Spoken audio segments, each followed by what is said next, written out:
figuring out glitches. There you go. We have the recording on now. Okay. Everybody chin up. We're recording. Yes. So, here's our agenda for today. So the theme that we kind of wanted to focus on this for this meeting was engagement and alignment. It's been a while since we've seen each other, so we just want to make sure that we're reconnecting with the rest of the cohort, which is kind of our focus for today. It matters because we miss you guys. We want to get back into the groove of things, be excited about YPI so we can go out and be successful for the second year. And what does meaningful progress look like? We want to be on the same page and be informed of where we are as a cohort. That way we can start off on the right foot. So I think everyone has access to the agenda. So if you want to kind of just follow along, I can stop sharing this for now. But yeah. So let's just jump into the catch-up circle. I want to know how you have been. Sorry, that's a hard thing to say for me. I don't know why, but you can see the questions on the agenda, and I can upload them right here on the chat and send them out, so you can see them. We can think about them for like a little bit, and then we can jump right into it. Yeah, I can send out the list of in what order we're going in. So just take a moment to think about how you would like to answer the question. Yeah, and hey, am I mute? No, I'm just okay. Hey, while you're doing that, while you're thinking, I want to say a few things about Zoom etiquette. And I think we'll probably talk more about that later, but since we're kicking off the meeting, and since we're all going to be doing virtual all semester, we want to we want to do a better job. We did a good job in the spring, but we were learning. And so we want to take what we learned and do a better job of that this fall. And so just a couple of like quick things for today. And then, like I said, I think we'll talk more about it later. So I don't want to steal any thunder, but we really want you to not be on the go. We want to see your face if possible. We know like you're gonna have to go to the bathroom. We've got breaks built in, stretch breaks, activities, things. They worked really hard to make this super engaging. We want you have headphones, have your like workspace set up. Like I'm eating one of my children's fruit pouches because they're delicious. I've got like my drink and my phone and all my stuff, like I'm ready to go. So we just want to start thinking about best practices. What's the best way to be attentive? How can it, like, you do small things to be focused and engaged when we're on these long calls, knowing that Ria and Kate are working really hard to make the calls engaging and help us connect with each other. Cool? Yeah, okay, I think I accidentally like sent the list twice, so I can just kind of go down the list of people. I think it's about right. I don't know. Kate, do you want to send the list? That way it's in order. Yeah, the list looks good. Like it looks in order. Okay, I don't know. It like sent twice, so it's kind of weird, but yeah. Yeah, just look at the second one. That starts with Katie. Yeah, sounds good. So yeah, Katie, do you want to start us off? Okay, my summer quarantine was pretty boring. I got a new puppy, which I was excited about, but then she grew and I'm sad. My feelings about the I'm just excited to be busy again. I kind of like being busy, so I'm just happy to like have stuff to do again, I guess. Okay, my summer in quarantine has been going pretty well. I've been like safely having people over to like swim, and I've been busy with Palm, and I got a new phone, so that was really exciting because my mom got me the 11 and I only thought I was going to get the 7, so that was a really big upgrade. And then I'm kind of nervous but excited for this year because I have a lot of hard classes for school, but I'm excited to get back into the swing of things and get back into a routine.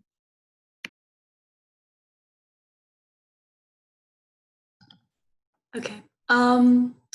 At first, I think my summer quarantine was really good for me because like it helped me like not stress as much about school and like I took up a lot of new hobbies, but like towards the end it got really like boring and frustrating because like I couldn't really see my friends because like I was trying to be safe and it was just like hard. And then my feelings regarding the upcoming year, to be honest, I'm not very optimistic because, like, of course, it's good that we're doing online, like Jinx is doing online, but like it is really disappointing because, like, I thought I could see my friends. So, yeah. For me, my quarantine slash has been super busy with soccer and cross country starting up. I got to see my friends over the summer just a little bit though. A lot of my friends' parents are super strict still, and my parents aren't that strict, which I'm thankful for. But also I'm still a little on edge. Like I wear my mask everywhere. But yeah, and in school I go to school every day. We're in our little cohorts all day. So luckily I don't have to do Zoom all day. But I'm excited but also nervous because if one person gets COVID in our little cohort, everyone has to go online for 2 weeks. So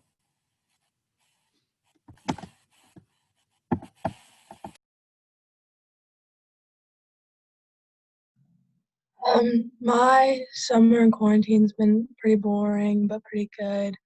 I got a new kitten, and volleyball started up now, so that's fun. And I went on a hike, so that was cool. And then I'm not that excited for the upcoming year because I have a ton of really hard classes that is going to be hard to do online, and I still can't like go to church or anything because I'm trying to be safe. But um, yeah, we'll see how it goes. My summer's been pretty good. I worked all summer, so that wasn't all that fun, but it gave me something to do, and I got to see a couple of my friends like that were able to leave.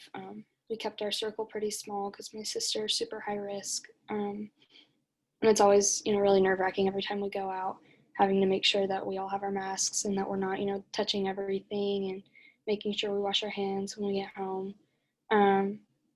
But besides that, I think we've done a pretty good job of staying safe, and I hope that we can continue to do that and that things get better pretty soon.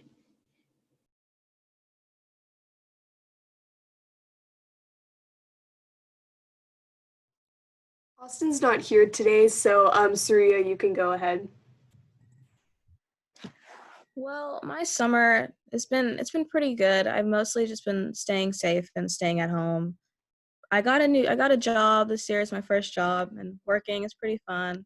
I like making money, I guess.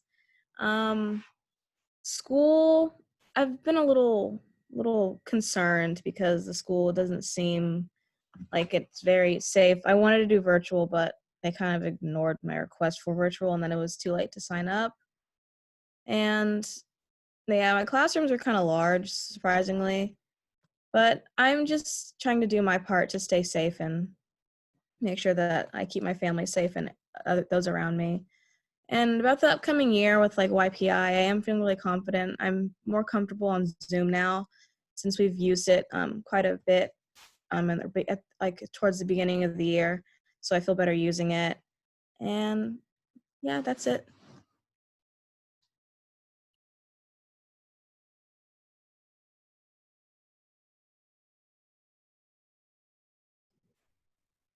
Kate? I'm sorry. My quarantine, it was good because I got to quarantine with my neighbors. So we all kind of like motivated each other to like use that time to like go out and run or like go do some like like get outside more. And so this upcoming year I already started school, and we're doing half online, half in person, and so far I've really liked it because I mean I feel like I would learn better at school, but also we get to be home 3 days a week to like help us like still like be safe. So. Krish will be coming in late, so Ria, you can go ahead. Okay. The summer's been pretty good. It like went by super fast, but like I know it was long, but I just don't remember anything that happened. Well, I dislocated my elbow, so that was fun. That's literally the only thing I remember about this entire summer. So, yeah.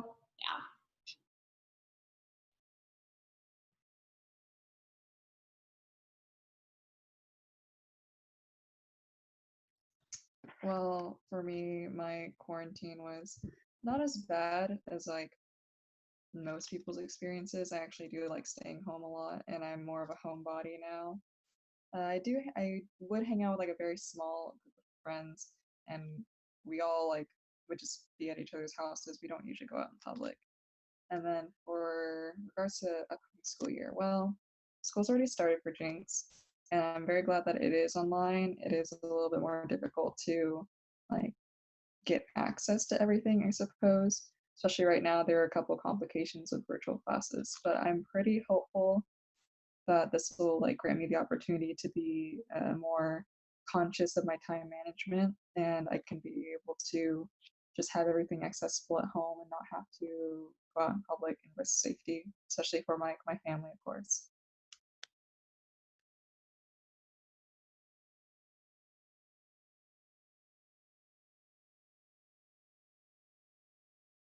Pretty much just our family, because we have a lot of people that are high risk. But my cousin has been in town from college, so I've gotten to spend a lot of time with her.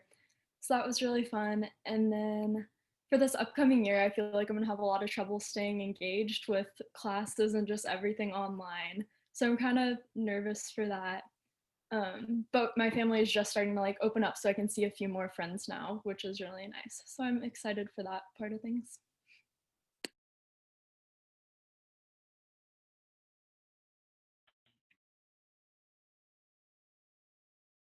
Quarantine in summer. I kind of like staying at home now, just being like alone. But I still like talk to my friends like on my phone and stuff. And we took my sister to college, and we started school at Kasha, doing like half online, and then I'm in person on Tuesdays and Fridays. And that's okay. They just give us like a ton more homework. So I'm already like hating it, even though we like just started, because it's like I never have any free time. It's like always homework. So yeah.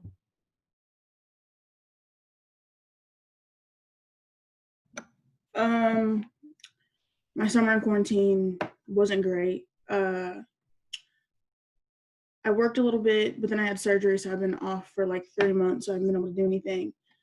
And then some other stuff happened at the beginning that didn't make it too great. My feelings towards this upcoming year, I don't really have any feelings because I'm still at home. So other than like YPI is the only thing I'm looking forward to, because like school hasn't been some place I want to be.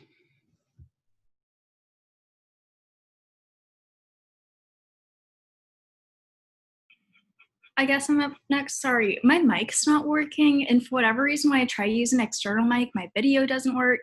It's a bunch of tech stuff I don't understand. But anyways, my summer's been really good. I went up to my grandmother's because she lives alone, and she was kind of feeling a little lonely with not being able to see anyone. So I spent a couple of months with her. And I also had a surprise party because my friend's sister had her bat mitzvah over Zoom and clearly couldn't have a party. So we surprised her with like 2 other families. So yeah, I'm excited to see year ahead. Over summer, I got to spend a lot of time outdoors, like kayaking, hiking, biking. But then I also got my wisdom teeth removed, which wasn't very fun. And then for the upcoming year, I'm like kind of unsure because we're doing like hybrid, like A/B group, and it's all been like kind of confusing with scheduling and stuff, and like who's supposed to be at school which days. And like some teachers aren't that great at like actually assigning stuff while they're teaching people in class, and like you're supposed to be at home. But hopefully it'll work out. Yeah, my summer's been kind of boring, honestly, because I've literally not gone out of the house at all. I'm hoping the upcoming school year like this is the only time I'll ever say this, but I want work because I'm so bored. I want it to be busy because I'm lost at this point.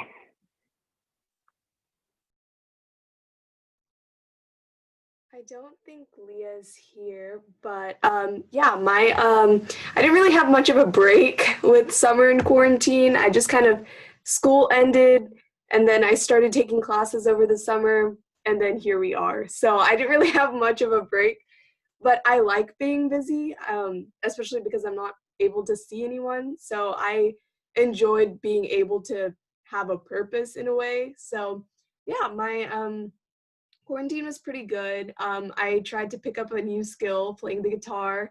It's going okay, but yeah, I'm really optimistic for the next year. I mean, it's junior year. A lot can happen. It's kind of a crucial year, so I'm just trying to stay positive and hope for the best for this year. My summer in quarantine was kind of boring. I worked a lot of the summer and I really hated my job, so that was not fun. But when I was not, it was great. And then this upcoming year, I think school will be good. I feel like it's going to be really busy and a lot of work, so I'm kind of worried about all the stress that I will probably have. So yeah.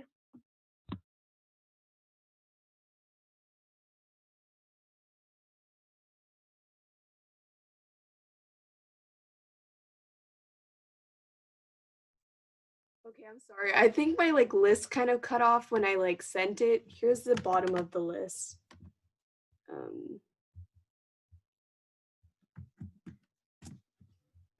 Shoot, it's me. Sorry, I was reading the other one. My quarantine summer has been really boring. I'm a really social person, as you guys know, and I hate staying home and not having stuff to do. So I got surgery this summer for my hand, and then I almost died from having an allergic reaction to the pain meds. So that hasn't been fun at all. I'm really so school started and they're having trouble doing the assignments and then Zoom calls and stuff. So I really just want this to all be over so we can go back to school and I can actually see people. My summer/slash quarantine's been pretty good.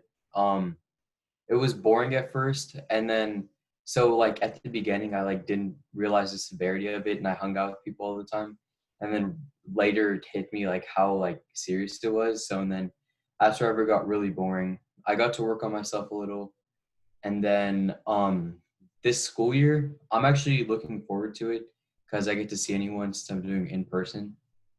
But yeah, I'm looking forward to being busy again too. My summer has been pretty good. I mean, volleyball started, so that was fun. But other than that, I've just been at home. And I'm nervous about this school year because I'm taking IB classes online, so I don't know how that'll go. Yeah, my summer's been pretty good. Volleyball started again, and I made some new friends, which was great. And I mean, for this upcoming year, I'm excited, but also pretty nervous because I'm gonna have pretty hard classes, and my schedule's already messed up. And but I'm excited for things like having work again, having school again, and then YPI again. I'm really excited for this. Yeah, so it was really great to hear from you guys. It's been a while since we all kind of caught up. But yeah, we wish you all the best for this upcoming year, whether you are in person or virtual, because you guys are going to do great. So we can just kind of move into recap on Basecamp. I know it's been a while since we looked at Basecamp and stuff, so I'm just going to share my screen. So yeah, if it's been a while since you logged into Basecamp, this is what it looks like. We have our message board over here. Most of our communication is going to be done via Basecamp, so please check it regularly. It's really important that you kind of keep updated, especially because we don't get to see each other. So majority of our communication is going to be done through the message board or through Campfire. We want to continue adding stuff to the to-do list, which we will definitely do as we start working. And yeah, so message board and Campfire, both really crucial parts of communication. So definitely make use of it. We, if you ever need to let us know, you could always message us privately or feel free to use Campfire. We would love to hear from you guys. Another thing that I kind of added on to, since we won't be seeing each other, and it's really important that we kind of stay like communicated when it comes to meeting dates, I have every single meeting in the calendar on Basecamp. So when we start getting the Zoom links for each meeting, I will put the Zoom link in that calendar date. So it's in the notes. If you like click on that meeting, the Zoom link should be there as soon as I get it. And I'll definitely send it out as well as an agenda in the Campfire chat. But just so it's easier for you to keep track of, it's in the schedule thingy in Basecamp as well. So yeah, that's a great feature that we can definitely make use of. Check-ins. We want to continue doing check-ins because, again, we won't be seeing you guys, so we want to keep communication. But we kind of want to leave it up to you guys as well. If you have any interesting questions, no matter how quirky or fun, we want to make the check-in questions kind of interesting, and we want them to be as interactive as possible. So if you have any ideas for fun check-in questions, feel free to let us know. We would definitely love to have some new ideas. That way we can learn more about each other. So yeah, that's check-ins. We definitely want to continue using docs and files. Emily just added in, I was going to mention this earlier, but the letters to principals to send out, we'll talk more about that regarding like missing school. That letter is in the docs and files, and we definitely want to keep using docs and files to organize our stuff. Our agendas will be there. Our schedule is here if you, I sent it out earlier, but it's always here if you ever need it. All our stuff from last year. Another thing that I wanted to go over was our absence request form. We find it really important to make sure that we know when you guys are not going to be here. So please make sure to let us know.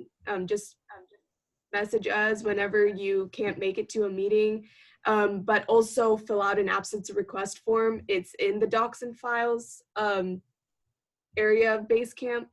So yeah, it's there whenever you need it.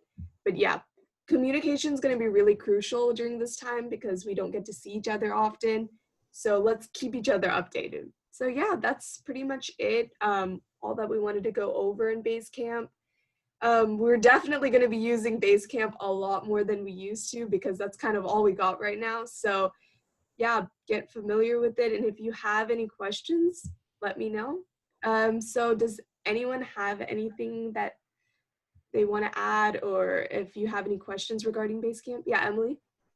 I was just going to say to download the app on your phone if you don't. I use it in my browser all the time, but it's really nice to have the app on your phone to like, even if if you're not a person who likes notifications, that's fine. I'm not either, but I have like turned my notifications on, I don't know, just for a couple of weeks so that I'll get in the habit of checking it every day.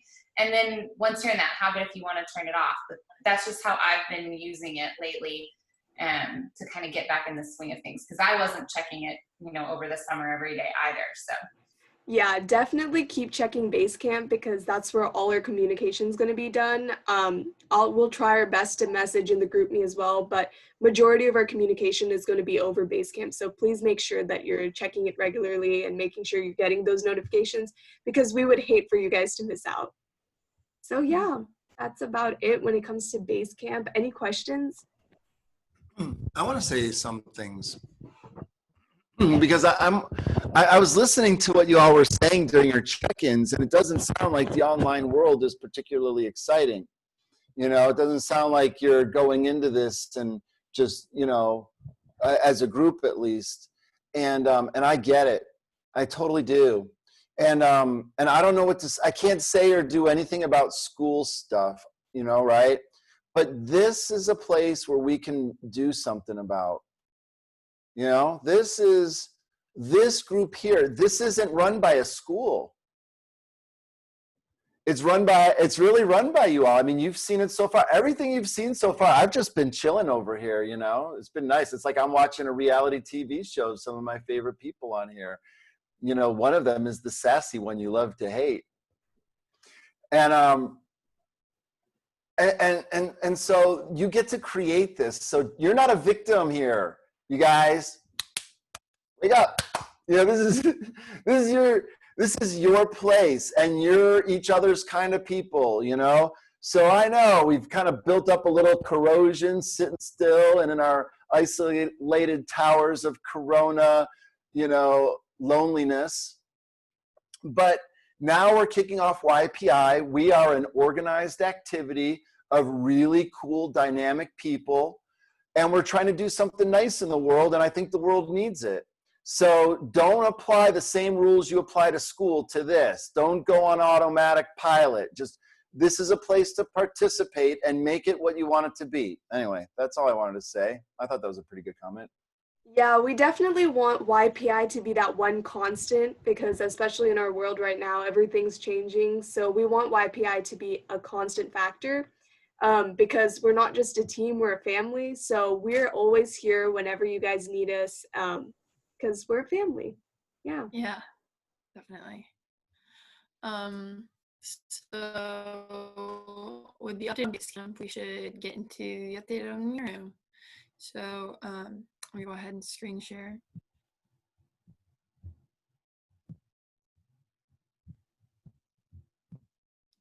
So this is the Miro board that you are all pretty much on.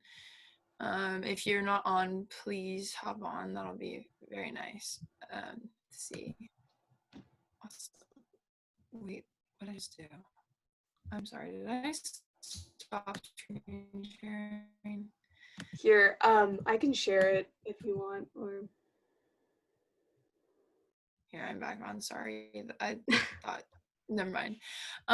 So this is the Miro board you're all exploring. Seeing it's very new for you guys. I'm really excited to have this to use. So Miro is basically just an online whiteboard, so we can be very collaborative on it. It's a place for creative work, like, and keeping up with everybody, because everybody can see it, everybody can be on it.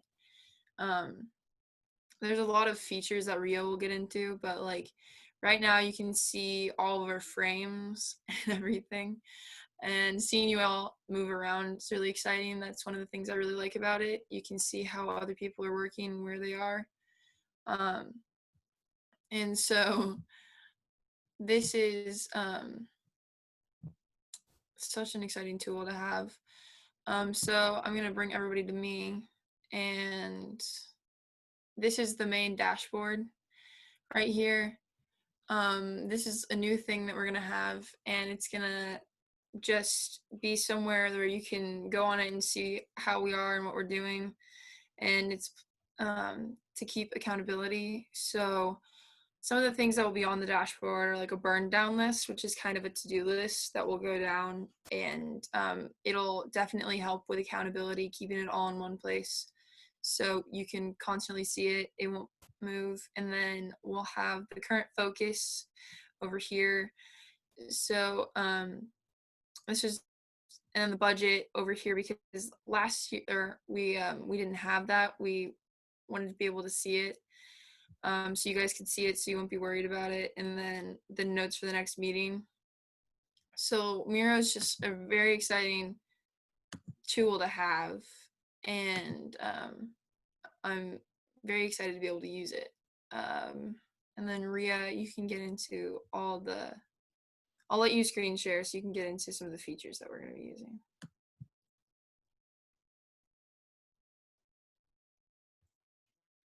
Yeah. So Miro's kind of gonna be like our whiteboard. I know during meetings we make use of our whiteboard.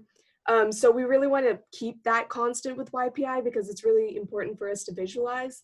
So we have a few, as Kate went into, features on here that everyone can use.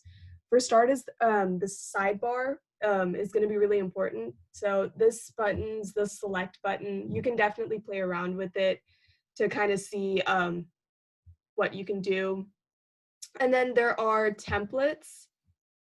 There's a few things that you can do with there. You can make mind maps, flow charts, schedules, calendars. There's tons of stuff on there.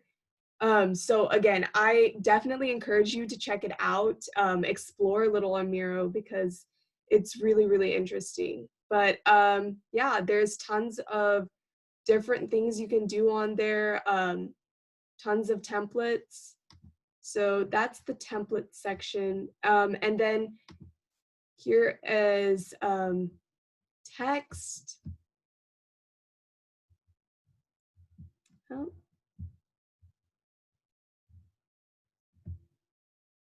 Yeah, so here's the text button. You can just click on there and type whatever you want. It's kind of self-explanatory. I think this is going to be our favorite tool that we use on here, our sticky notes, because we can definitely add tons of notes on there regarding whatever we're talking about. It'll be easy to organize. There's shapes, different shapes that we can use regarding whatever we decide to do. You can make, I really like this tool personally, like connection lines. So whenever you're trying to like show the association between two things, or if you need to draw a line between two things, these things are great to use. You just kind of click on the line you want to use and then two spots, so here to here, and then it draws a line. So that's really cool. And then we have the pen. You can write whatever you need to write. So that's great. And then you can add comments on here. So if we're ever doing something and we need to add comments or notes on the side for future reference, that's the tool that we can use.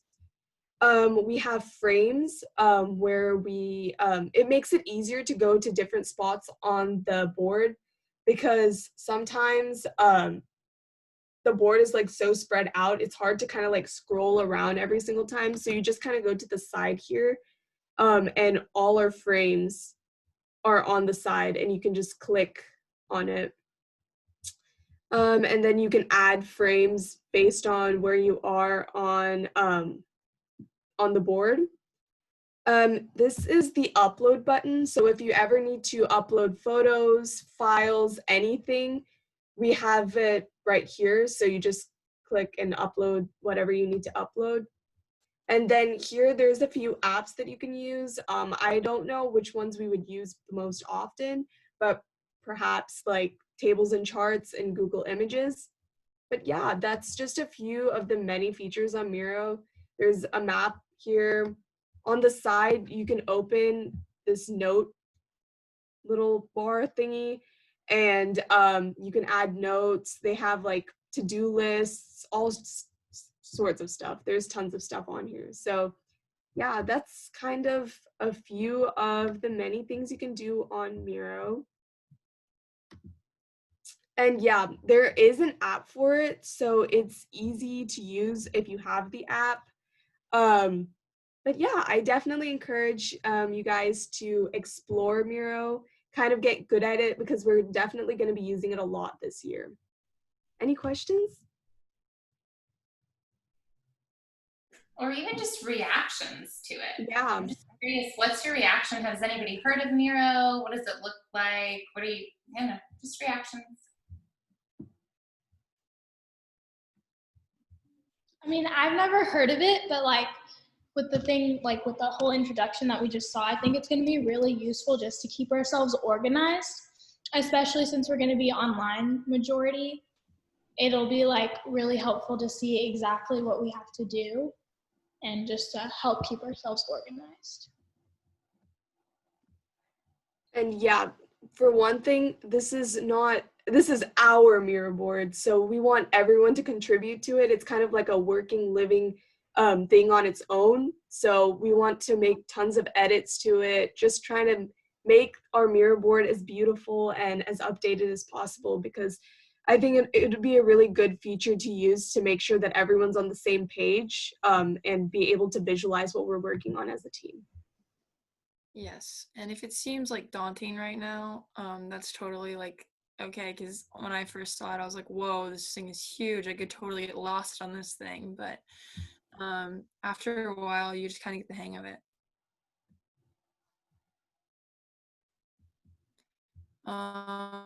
So the next thing on the agenda, I had a schedule. This is really nice. We can jump into the games we're gonna play on Miro. So the first one is my internet connection is unstable.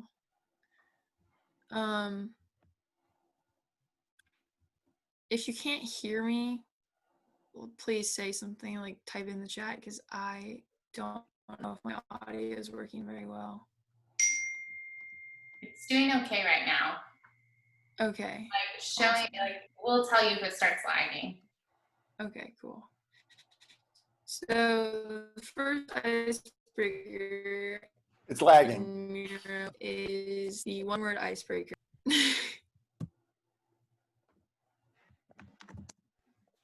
Should be all right now. Go ahead, try again. Our first icebreaker in Miro is the one-word icebreaker, where we'll be in small groups that we've already put together for breakout rooms. And we'll give you a topic and you brainstorm ideas together and you try to come up with one word that describes the topic in your team. And you do that in Miro, so you can all work together, see yourselves in Zoom, and then work together in Miro. It's going to be really fun to just see how everyone's going to do it. So Ria's got the breakout rooms there, and we'll do that as soon as we can get into the breakout rooms. Yeah, I'm assigning the breakout rooms right now. Yeah, definitely for this game, make use of the mind map feature. That's kind of the point of the game, using the templates on there. But yeah. I don't know if anybody else is, I'm still a little confused about where we're supposed to go in Miro.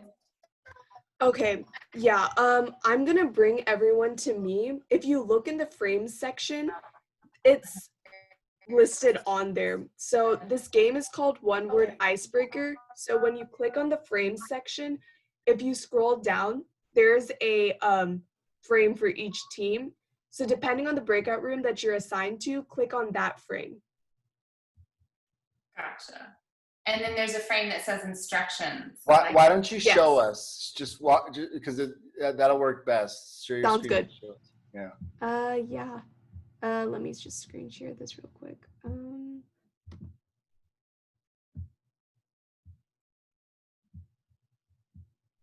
So yeah, so here's our main page. So you go to frames, and I'm gonna go to Oh wait. Can you show me? I'm slow. Can you show me where you went to click on those frames? How did you find that?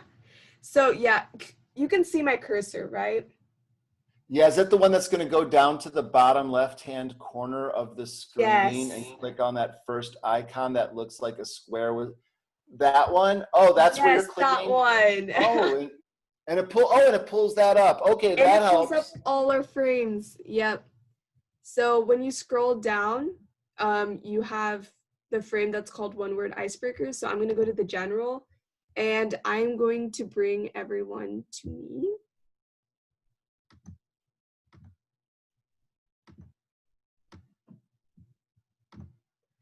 So everyone should be where I am right now. So depending on the team that you're given, you can see all the frames here. Just click on that frame and it'll take you straight to your little box. And then you can use the template section to add a mind map, or if you want to just add shapes in there, however you want to organize your descriptions. It's kind of just like, how do you want to organize all your information? So yeah, I'm gonna set up the groups now. Kate, have you told them what Information. Am I extra slow? I don't. It says work together in small groups to brainstorm ideas using one word that describes the words given to your team. So are you guys gonna give the teams words? Yeah, we'll be sending, as soon as you're broken out into your room, we'll be sending what the topic is. And based on that word, you have like 5 minutes to come up with as many words possible to describe that word that was given to you. And we want to see like all the like different ideas that people associate with this word and kind of how you organize it on Miro. It's just kind of like how to use Miro activity. Okay, cool. Thank you. That is helpful. No problem. Yeah, I'm just assigning the room. Yeah, so what's happening now is we'll be moving into breakout rooms. And so I want us to use this feature as much as we need to or want to, because this will be great for teams and, you know, breaking things up into tasks. So it'll keep things dynamic and exciting too. So we're just asking, the groups are only going to be as fun as what you bring to them. So bring fun to them. And we want to hear your craziest, most interesting ideas possible. Like, think out of the box. We're really interested to see what you guys come up with. Yes, definitely. This is supposed to be engaging and exciting. Can't hear you, Kate. So Sorry. double back with what you're feeling with the words thing of the exercise. So I think what she was trying to say is we want it to be as engaging as possible. But yeah, definitely think out of the box. Does anyone have any questions?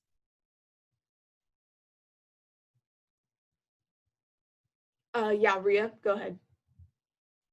So our teams are breakout room people? Yeah. Okay. Yeah. So I am just assigning the last of the people. Okay, see you guys in 5 minutes.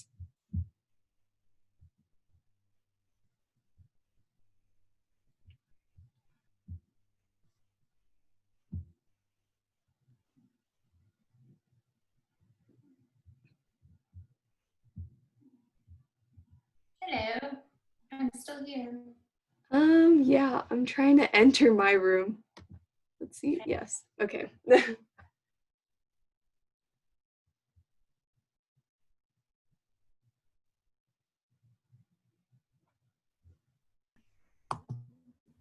Okay. Can I not send a message from... Okay, 1 second. So I'll be back. Apparently I can't send a message from the room, but the word that we're supposed to be working on is quarantine. So think ideas quarantine. Go ahead and create a mind map for it, and let's just get creative. I'll be right back.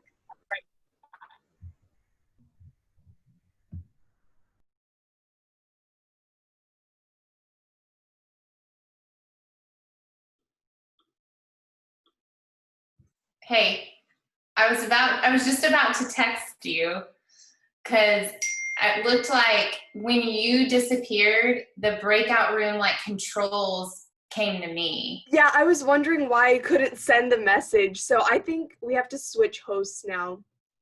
Okay. Yeah. Or do you want me to send it real quick? Oh yeah, that would be great. Yeah. Okay, what do you want me to say? Just that the topic that they're supposed to be brainstorming about is quarantine. Okay, for all the groups? Yes. And I think you're gonna have to send me to team 4. Okay, I'm gonna broadcast it now. Okay. and I'll send you to team 4. Okay. Yes. Okay, and you can also text me or come back to this space if you need me to do something else. See if Okay, sounds good. I'm looking over on Miro to see if anybody's like started. Okay, yeah, they are starting, so they get it. Okay. Cool. Okay, I'm sending you now. Okay, I'm back. I don't know how to add one. Oh. Yeah. Okay. Sorry about that. Hey, Ria, how do you add a branch? Okay, so sure. Let me go to. I'm still figuring out Zoom if you can't tell. So this, you would have to add another connection line. So why is my thing? This is great. 1 second.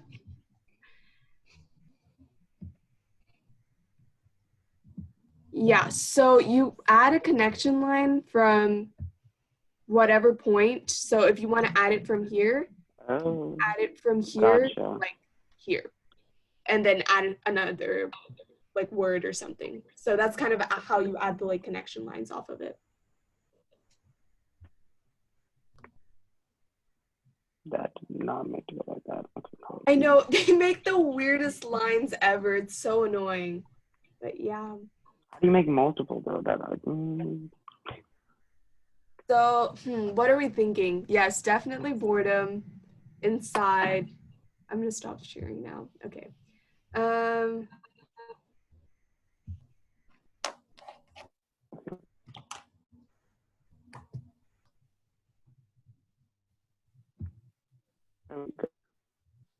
Let's see. It like kicked me off. Sorry, y'all. It's fine. What else are we thinking?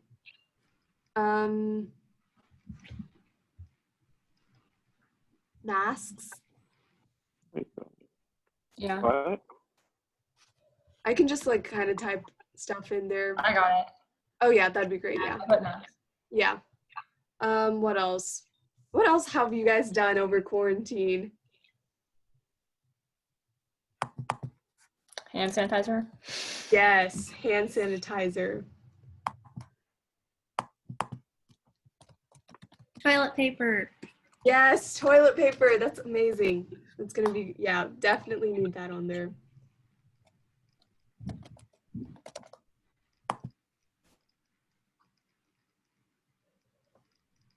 Definitely watch movies. Netflix was a big part of my quarantine. Let's see. What else? How about, gosh, you would think after being in quarantine for months, I would know what to say. How about social awkwardness? Yes. I kid you not. Quarantine messed up my social skills. Worsened up mine. Way too much. No, it's worse really than yours, bad. Ria. It's worse than yours. It's really bad. My friend tried to give me a hug and I gave him like a quarter hug. Like, this was me. I was just like, okay. Let's see.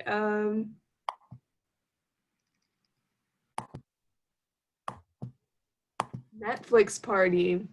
How about that? Who used Netflix party over quarantine? Yeah, that was a big one.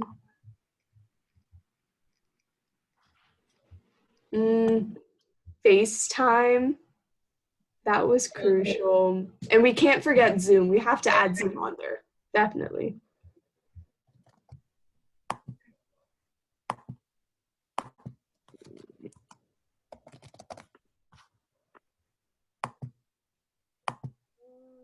I think FaceTime's one word.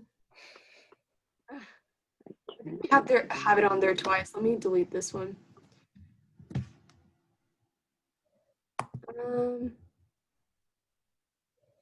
Here, let me add Netflix party on here. What else? Oh no. That.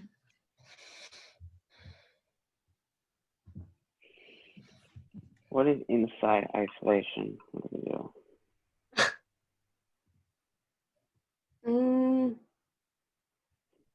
Netflix party by yourself. It's like in the isolation portion. You Netflix partied by yourself?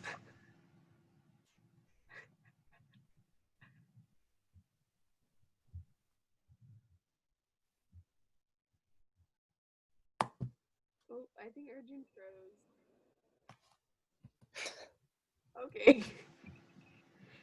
Let's see, what else? Shoot.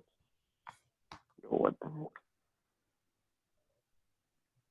Who else cooked and baked? Yeah. Yeah, that was I ate a lot.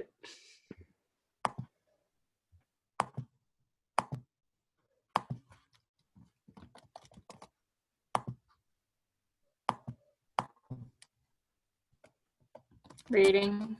Oh yeah. I definitely enjoyed that.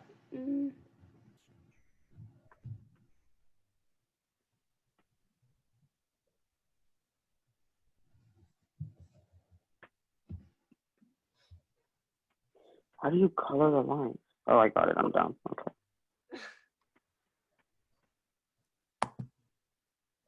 What I've been doing is like when you click on the middle one, then there's like a plus button on either side. Yeah. Let's see, what else?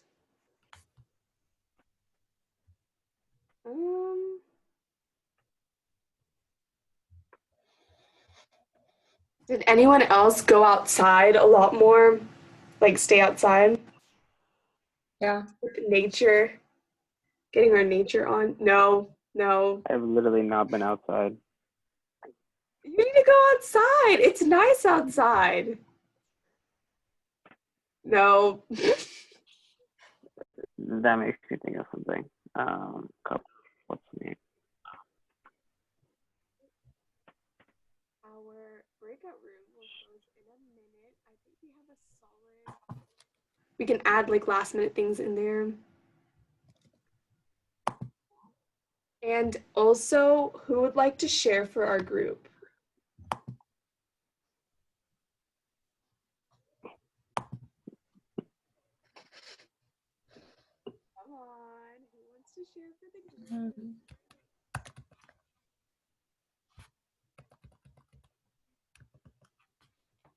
I vote Ria. I don't think I should be sharing. I'm gonna be sharing for 3 hours. You guys can. That is true. So you guys are gonna be tired of my voice by the end. So how about someone else?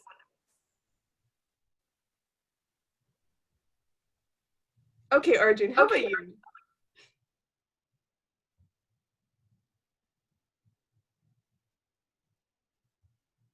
Have a lot of words to be used. Yeah. I don't know where Ria went. I think she got, or is she? Back. Oh, there you are. Okay. Sorry, I was thinking maybe. I want to hear from some of you. What was it like working in the groups in Miro? I was like so lost and I didn't know, like I had started a mind map, but then somehow there was like another template, so I was typing in there and then I was like, this isn't a mind map, and then everybody else was working on the mind map and then I figured it out. But Yeah, it was a little bit confusing, but I think it's just something that we have to get used to, like, using. And I also think it's a little bit harder on a computer because you have to draw the little dragon, the little templates and stuff. But I feel like once we get more used to using it, it'll become easier. I was actually gonna say oh sorry. No, go ahead. I was gonna say something really quick. Like I actually think it's harder on the phone because I was on my phone and I feel like I couldn't do a lot. Like it was harder for me. I feel like I don't know how it was on the computer though. It was a little bit fidgety on a computer, I'd say. It doesn't act similar to it's a little bit similar to like how Google Slides are, or like other platforms that use as similar aspects, but it was a little bit fidgety and maybe a little bit laggy because everyone else is using it, but I think I got used to it. Anyone else? Yeah, it's definitely a bit of a learning curve. I know the first time Adam introduced us to Miro, I was definitely lost. So we'll learn as a group. It'll get easier, I promise. So yeah, we could just go from team to team. If each team wants to have someone to kind of explain kind of their thought process and like some of their words and stuff, that'd be great. We can start with team 1. If you guys want to share your screen, or do you want me to share it?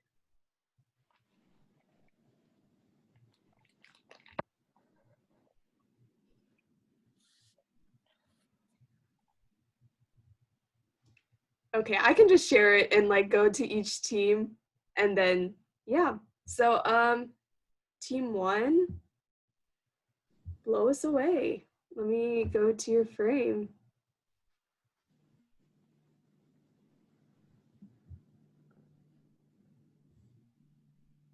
Yeah, so somebody from that group show you what your words are. I think we had like trouble with the sizing, which is why it looks so small. But I think we stuck with the mind map thing. And it looks like, and like we just talked about like, first I think we talked about how like our feelings about it. I saw like we like said like boring, scary, lonely.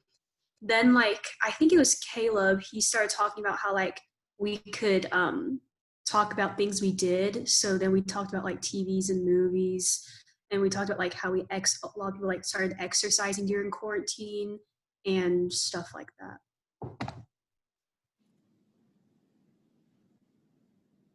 Yeah, that looks great. I love your guys' mind map. It looks amazing.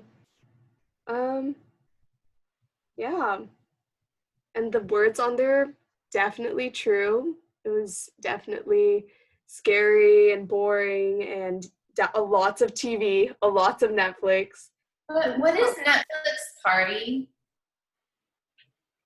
It's a like Chrome extension where you can like share like a link, and you can like watch Netflix with friends. It's really fun. That's kind of how I got by quarantine. Like, so you're like, are you seeing each other while you're watching something? It's like a chat, like while you're watching. Oh, I didn't know that. It's interesting. Okay. Thanks. So, team 2? Why don't we do one of those? Oh my gosh, that would be great. A YPI Netflix party? That's a team building activity right there. We could watch the Octonauts. Anybody watch Octonauts? Just me, Octonauts, Magic School Bus. Why? No, we're not letting the mom pick the content, okay? Even I know that.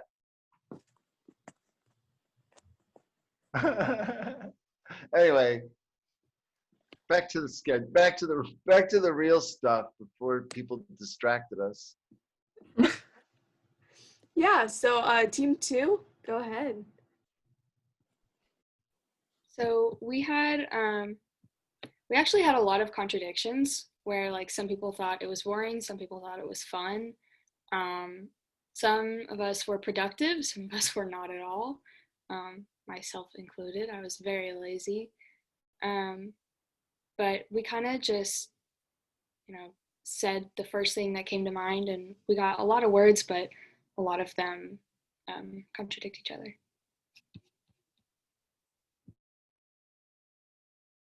Yeah, that looks great. Yeah, bullet points are definitely very useful, like making lists and stuff. So yeah, that's great. Team 3?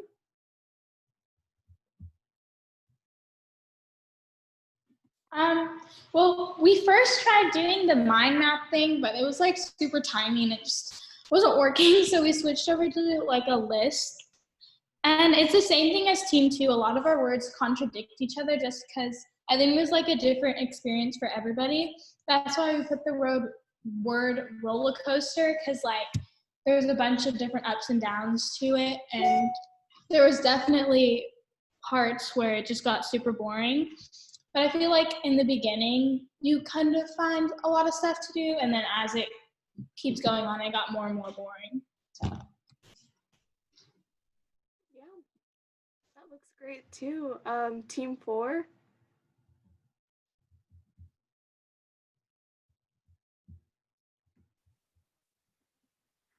Yeah, so we stuck with the mind map portion of it. We started out just like listing stuff that correlated with quarantine, and then we ended with like what we did during quarantine. There wasn't much because I think we all kind of agreed. There wasn't like lots of fun or like lots of boredom. It was just like in the middle. So there isn't much, but like, yeah, it's there. You guys had a Netflix party too. Yeah, Netflix party was like one of my favorite things about quarantine. I had We no should idea this even definitely- existed. I know, it's a really interesting thing. Like, I don't know when it was created, but I found it like in March and I'm in love. Yeah, good. Hey guys, look, on this Miro board, you can make things bigger or smaller. Like, don't get bummed out by that. Like, I made the first group's thing. I made their mind map bigger just by grabbing a corner and pulling on it. So you can, this thing is about scale. And that's what's one of the things that's amazing about it is it's a sandbox. It's a scalable tool where it doesn't matter the size. You could zoom in and zoom out. We should probably show them the mini map on the bottom right to show them how to zoom in and zoom out. I bet you that throws people. And if they didn't know that, if they didn't know they could do that. So yeah, see in the bottom right where she's pointing? There's like a tiny little map here and you just kind of can click on wherever you want to go. And then if you want to like fit to your screen or if you need to go full screen and then zoom in, zoom out. So yeah, the map is definitely much easier to like get to things if you don't want to use the frames. So like I accidentally just clicked over there. Yeah. Mini map is where it's at. That's what people say. Team 5. Ooh, fancy. In Team 5, we were just coming up with a lot of words on our own that were just like what we felt. So like there's a lot of different like a lot of different feelings about it, but mostly we all kind of thought quarantine was like boring and non-productive. So we have it all in there, kind of messy because like quarantine was like that for us. Like it was weird. It was very, very weird and alone.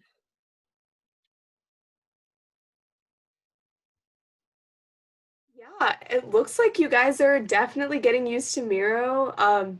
Yeah, it's definitely confusing at first, but we'll work through it as a team. Does anybody have any thoughts, reactions to this activity?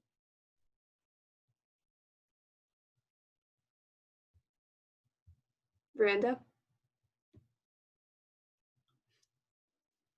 I think that it was pretty fun just to like break out and like start talking to each other again since it's been a while.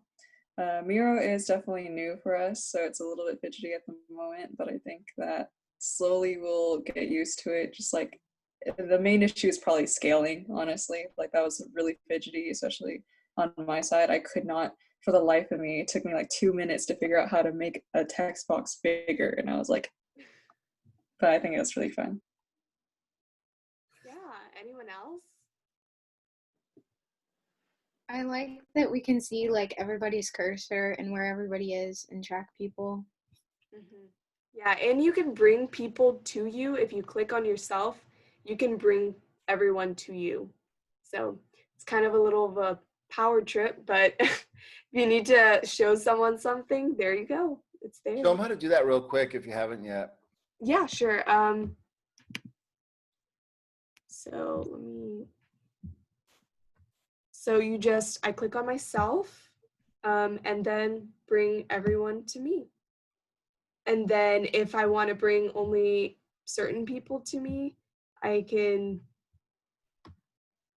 bring added to where I am. So yeah, it's just kind of like who you want to bring to you. If you're trying to show your committee something on the board and you need everyone to come to you instead of them like trying to scroll around, it's much easier if you just bring everyone to you. So yeah. Any other thoughts, reactions? Just hear me now, believe me later. You're going to hear about Miro. You're going to be like, oh, yeah, everybody around you is going to be like, oh, Miro's awesome. And you're going to be like, I was using this in high school. And they're going to be like, well, I just discovered it now. And the year's going to be 2023. And you guys will be experts. Like, this is just your first time using it. You already made word maps and word art and all of this. You'll learn the tips and techniques around this thing, and it'll do just about anything you need it to do. So this becomes your workspace, and it becomes a better workspace than a real workspace. And in these ways like we're showing you here, working virtually, I'm not saying it's better, but it could be an advantage.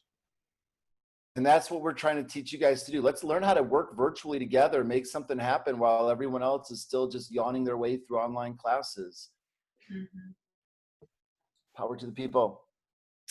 Adam's been right before you guys. Once in a while. Seriously, you can make things happen here where, like, yeah, it's really true. And I want you to practice this here. And I'm just going to say it now.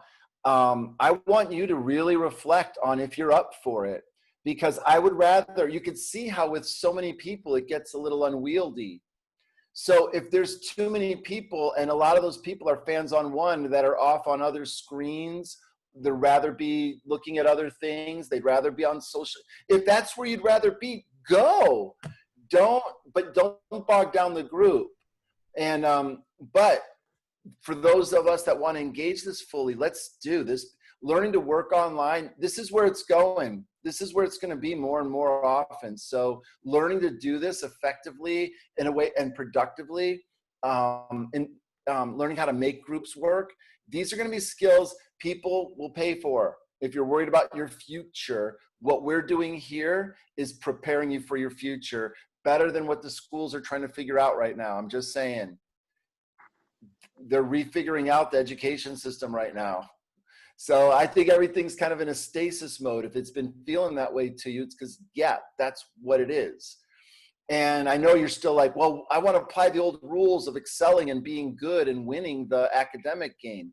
And I get it, because what else would you do? But just loosen up your grip on those, your mental grip on that a little bit more. Then, you know, to realize the game is changing, even if the adults haven't realized it yet or haven't told you yet. It is. I'm telling you. I mean, it's changing. So it doesn't mean it's broke or anything. It could mean that it's going to get better. And that's what I want you to seize. Don't wait for someone else to make this better. Seize it. You can create your own curriculum right now. And the things we're showing you should be part of it. Working online constructively. Learning the tools for how to work in groups, how to manage projects, all that stuff, all the tools online, that's where it's at. All right, thank you for hearing me out. That was just a public service announcement. That's good. Hey, I want to take the temperature of everybody too, because I'm looking at the agenda. Should we have a break now, you think? Yeah, let's take a quick 5-minute break before we do the other two games. I think that'd be great. Yeah. Yeah, I'm looking at the activity that's next. Is there any like could people do anything during the break? Yeah, actually, I think that'd be great. So before we go out on a break, the next game is called Take a Picture. So basically you have like 5 minutes to take a picture that answers the prompt. And you're going to upload it to your spot on Miro. So I don't know if you look in the frames section, I could just share my screen. There is, every single person has their own little spot on this like chart thingy. So it's gonna be really fun trying to figure out how to scale your photo on the little sheet thingy. But yeah, so I can go ahead and give everyone the prompt. That way you have some time to think about it. But yeah, so take a picture of something that makes you you. So whatever makes you who you are, go take a picture of something that represents that.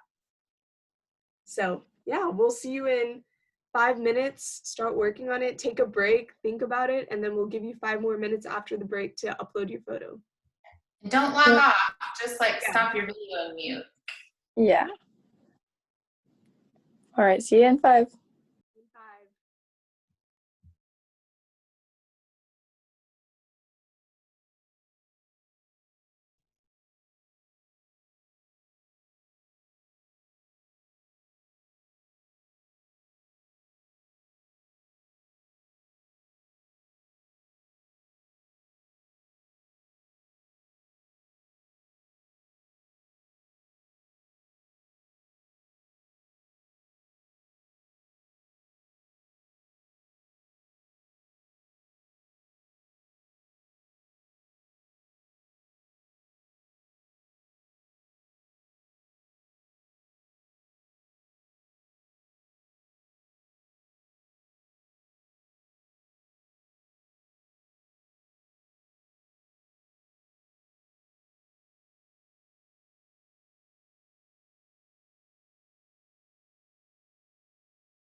Where is everybody?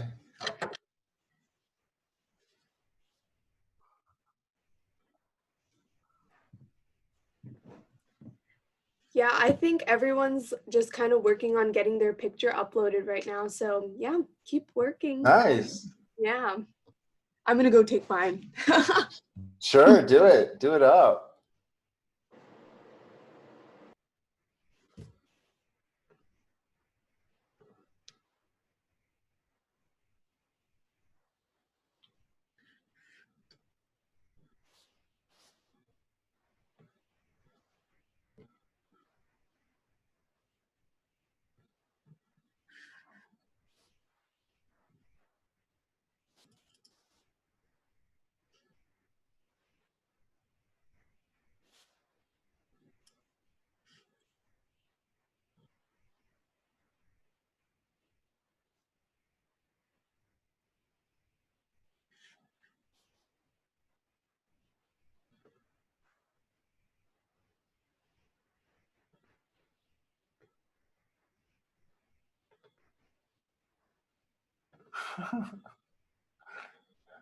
Arjun, who'd you get to take that photo?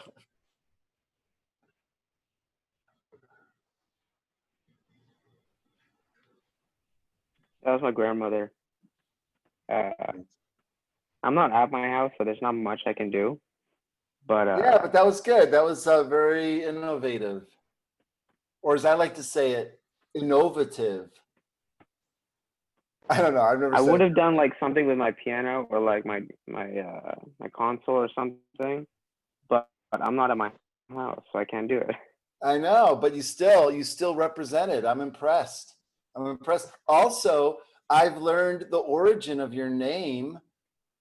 I was listening to the Bhagavad Gita. Is that right? Is that the text? Yeah. Right. Yeah. So yeah, it was cool. Now I know if I see you shooting arrows, I need to look out. He was an archer. Yeah. I really like everybody's photos. Isn't it amazing? I'll stop talking. I guess I'm sitting here hogging all the airwaves, but yeah. While those photos are going up, I do want to ask you guys I want to hear your guys' thoughts on this because I don't want to brush past that last activity. One word to describe quarantine. What was it like when you heard other people describing their experiences in your group? What did you realize from it, if anything?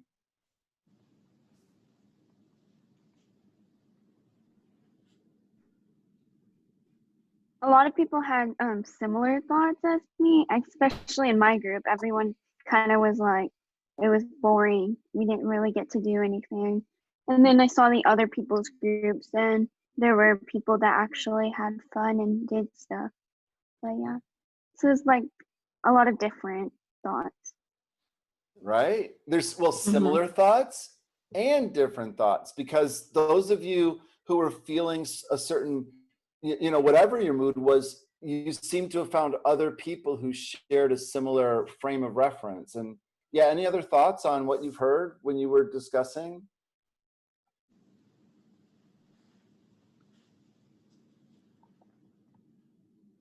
Quarantine experience that I did, because mine was really well, and I also realized how like super introverted I am compared to other people, because I've just really liked being home and being by myself and just kind of having like a personal growth time. Personal growth time. Which is kind of what I wanted to ask next is, what is it that accounted for some of the difference in opinions? What are the factors that led some people to experience the quarantine as a time of relative thriving, and some people who experienced it, in kind of the zone where it was more about maintaining survival? What are the factors? And I think one of them was, were you able to find a meaningful use of that time? And if you're one of the people, if you think about it this way, this is kind of interesting. If your personality is such that what you need to feel a sense of progress is outward sort of evidence of it, whether it be other people saying things or participating in a structured thing like school or sports, but then those things are kind of taken away. Or having a place where you're socially recognized, like maybe summer camp that you would normally go to, but maybe you didn't, or it wasn't quite the same, or anything like that. So what accounts for it is maybe that, you know, when there's times when you need to look inward. And for those of you who are you know, seeing the benefits of this time, realize, wow, okay, there are times that maybe when things get back to quote unquote normal, that I could look outward more as well. Maybe I could apply what I learned about looking inward to looking outward. And then you're balanced. You're not just someone who can only, you know, anyway, just some thoughts. I don't know, ways to make meaning out of what you heard in your group discussions about this. And I want to say one more thing, and it's kind of a spiritual one. It's just about this recognition that other people are in very similar situations. Like everything you're feeling and as alive and as real as your experience has been for you, is either whether it's not been pleasant or whether it's been pleasant. Other people are also having their inner experiences of the same thing as well. And so really, instead of being more divided, it should help us find ways to be more connected. Yes, like alone together. Yeah. I really do like everybody's photos. It's really engaging to see how everyone is representing themselves. Sterling, I'm a big fan of yours. That's really funny. I really like it. Thank you. Just, yeah, reminding like what's important to people is really cool to see.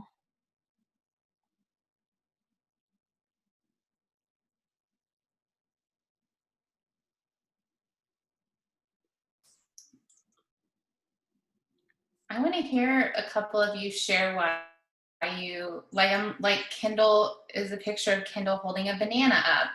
That obviously means something to you, but it doesn't mean anything to me. So will you share?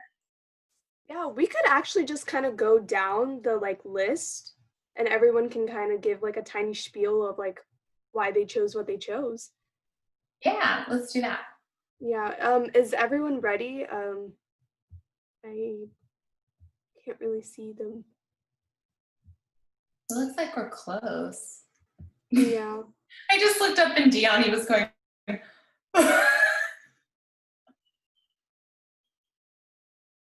You're muted, Deani.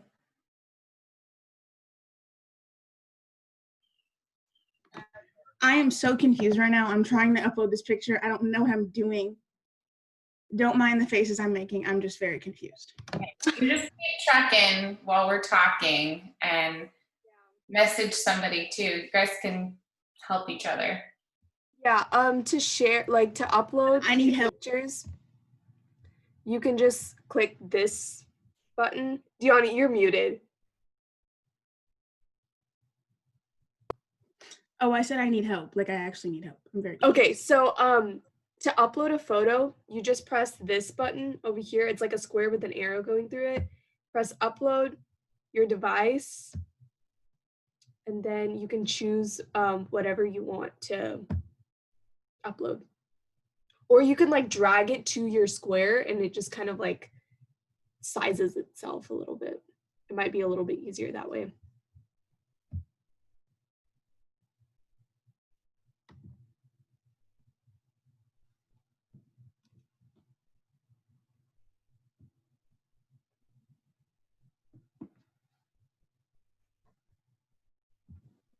So, should we go backwards this time and who's sharing so we don't have the same people going in the same order?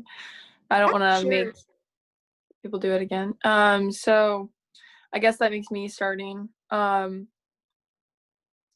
just me and my friend, because like the people who I surround myself with they influence who I am. So I really love my friends, and that's why I chose this photo. Yeah, Michelle, if you want to go, we can just go like right to left.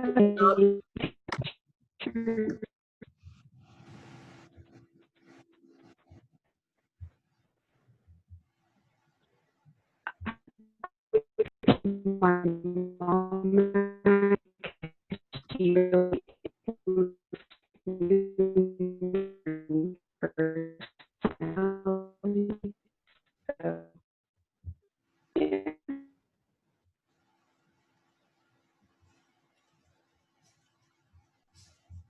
Yeah, that was not working audio wise. What happened? Who was trying Yeah, to? I think Michelle might have like frozen out.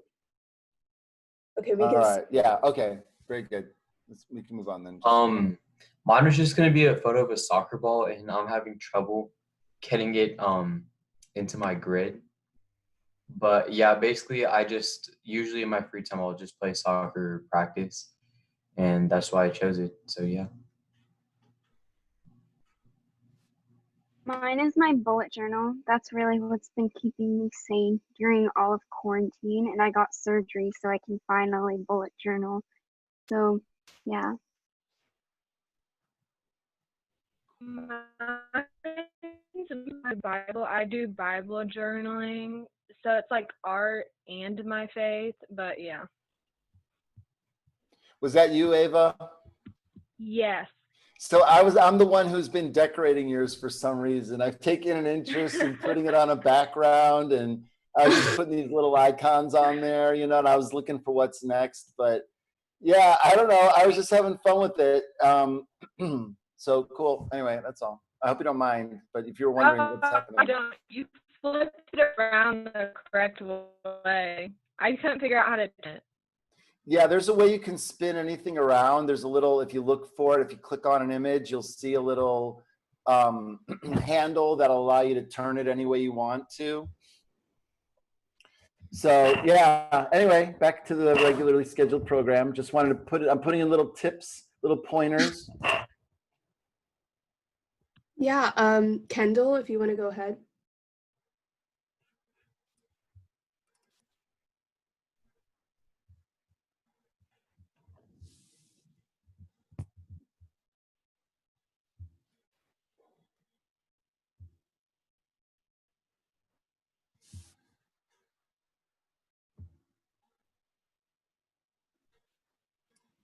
Kendall.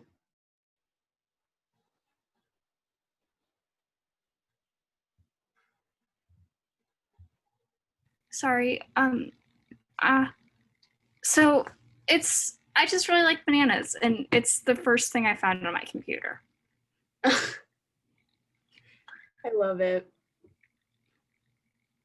I really thought there would be more to the banana picture, but I mean, also it's if you can see, it's a mirror photo, so you know you're supposed to have a camera in your mirror photo, but it's a banana that's taking the photo. oh, see, that was so much more interesting, Kendall. How did you take this photo? Photoshop. No, what kind of banana did you use? Now I want to know. It must have been organic. It's the Y'all banana taking can. your photos on apples? I am taking it on a banana. Ooh, clever. I like it. Thank you. Okay, so for mine, it's actually just like a picture of something that I made last year for the 50th anniversary of the moon landing. And I thought it'd be good because I want to be an aerospace engineer. And I also really like art and being creative, so.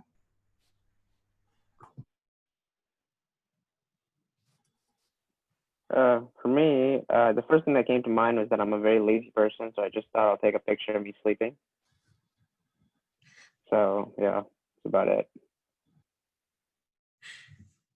So yeah, mine is my postcard collection because I love to travel and meet new people. And I've been collecting since I was 8, pretty much wherever I go. That's just like, you can only see a few of them, but I have like over 100. But yeah, I really love traveling. I love meeting new people, experiencing new cultures. So that's what makes me me. Yeah, Ria, do you want to go ahead? Okay. Yeah. So I just took a picture of my dance bag because dance is like a really important part of my life because I pretty much do it 24/7. And yeah, it makes me me.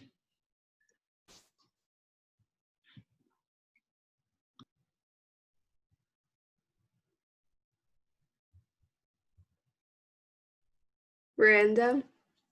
Tis moi, sorry about that. As the little caption says, I just took something really quick with my dog. I was like, you're coming with me, you're now my hostage. And it's kind of true.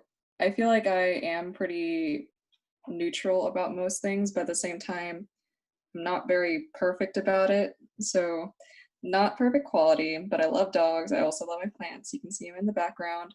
And in general, I think I'm just a very dynamic kind of person that isn't really, you can't really predict everything I do. So that's why.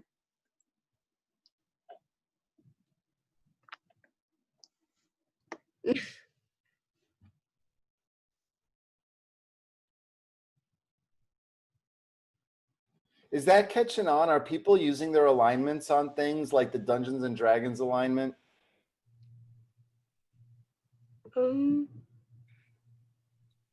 So chaotic neutral. So you're not good or evil. You're neutral. No, that's not true.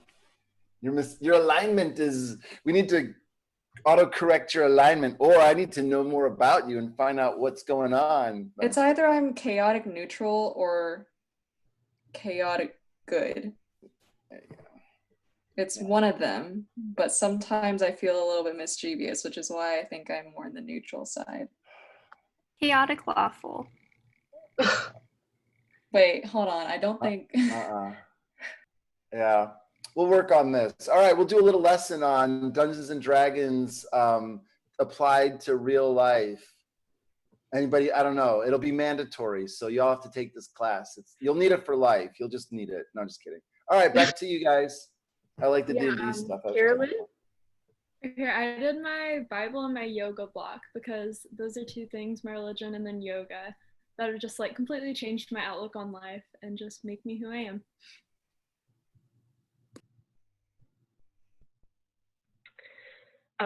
I put the Harry Styles poster in my room, which is actually right next to me.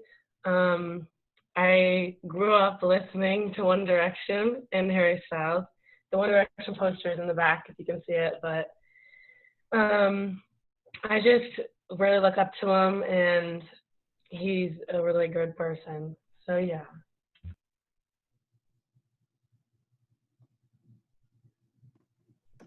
Is it my turn? Yeah. Okay, I got my picture uploaded. Anyways, okay, so the picture I have is from last night actually. It's a good picture of like my friends because I never like thought of my friends as like, I mean, like I never thought of myself as like a person who has like really close friends. These past few months, I have seen like how much my friends really do benefit my life, and so they make me who I am because they're very supportive of everything that I've been through, and they are so open and loving, and they're like my little family who I'm not related to.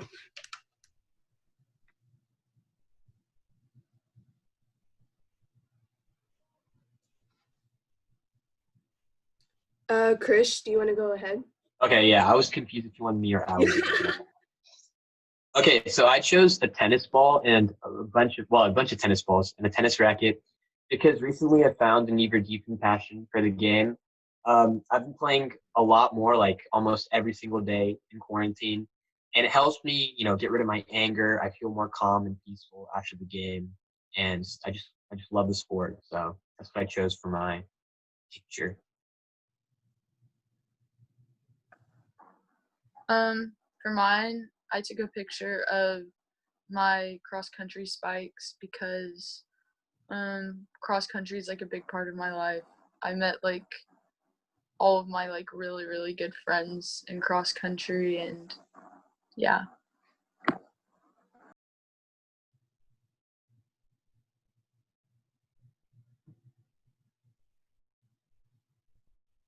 Surya?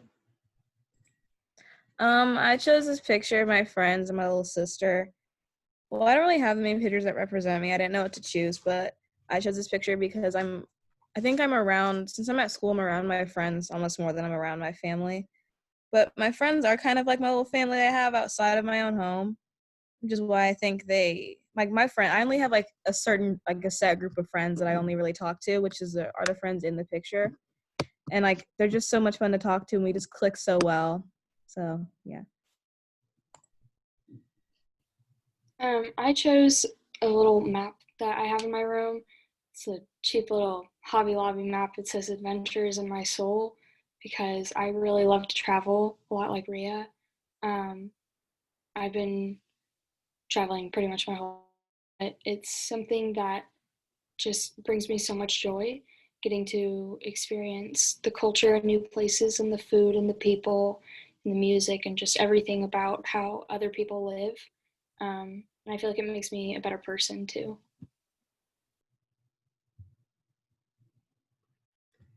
Katie? I couldn't figure out how to upload anything from my phone, so we went with like the 5 pictures I've downloaded on my computer. So that's a baby picture, obviously, and that's my sister. So I just went with that. Family was important. Okay, so I couldn't get these 2 things into one picture, and I know it's called Take a Picture, but they're both like equally impacted my life, like, and impacted who I am significantly. So the first picture, the one on the left, the like flaming chalice thing, that's the symbol of my faith, which is Unitarian Universalism, and that's where I've like learned all my morals and all my values and how to be a good person. And then the second one is like really small, so sorry if you can't see it, but that's a palm because I'm in palm, and like that's been a part of my life for 5 years, 6 years now, and I've always been in dance, and so it's just been a really big part of my life and helped me like express myself and figure out how to work through my emotions and my thoughts, and yeah. I took a picture of my piano because I've been playing for like 12 years and I've put a lot of work into it, and I think like it's just a big part of who I am. I put a soccer picture or a picture of me playing soccer. This was taken by my coach, and he just randomly takes pictures during the game.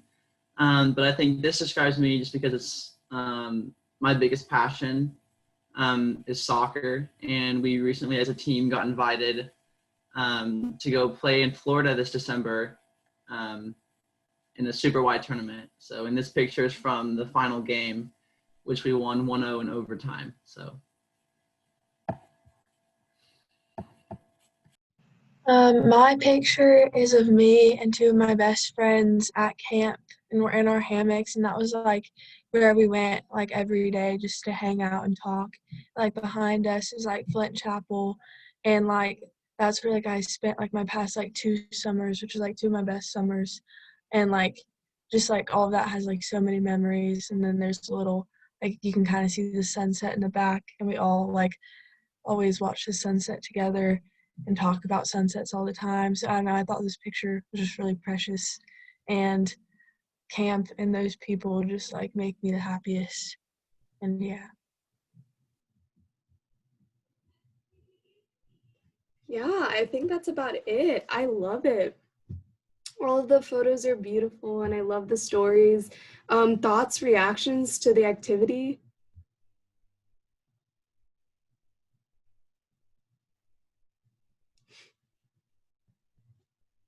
I thought it was really fun, but it was hard to just pick like one thing and like a picture of one thing. Also, it was hard for me to get like the picture into the platform itself, but that's a different thing. But, like it really forced me to like think about myself because I kind of felt like for a second, like, who am I? Like, what does define me and like what has shaped me? So, yeah. Anyone else? I feel like it showed me that because I feel like a lot of people's responses, like I feel like I like expected them or knew what they would put, and I feel like it showed me how like I actually know everybody like a lot better than I thought. Makes sense. That's great. Yeah. Anybody else?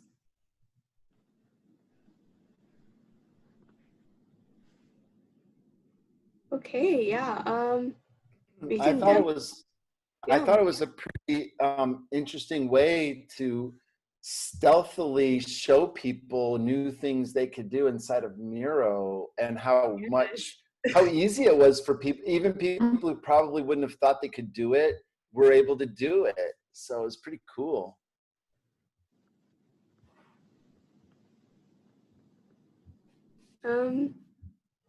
Yeah, I don't know if Kate's on here. I think she left. Okay, well then Yeah, I'll just. no.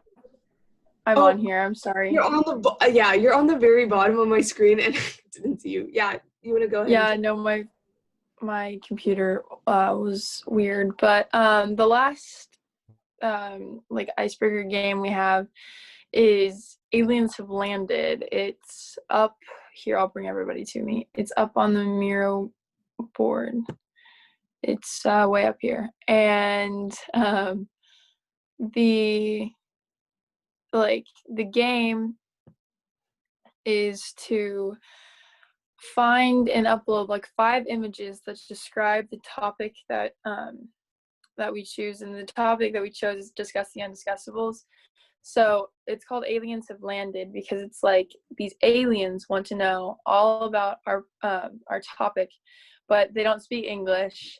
So you have to show them the base of our project by showing them with images. So we have teams set, and we'll have 5.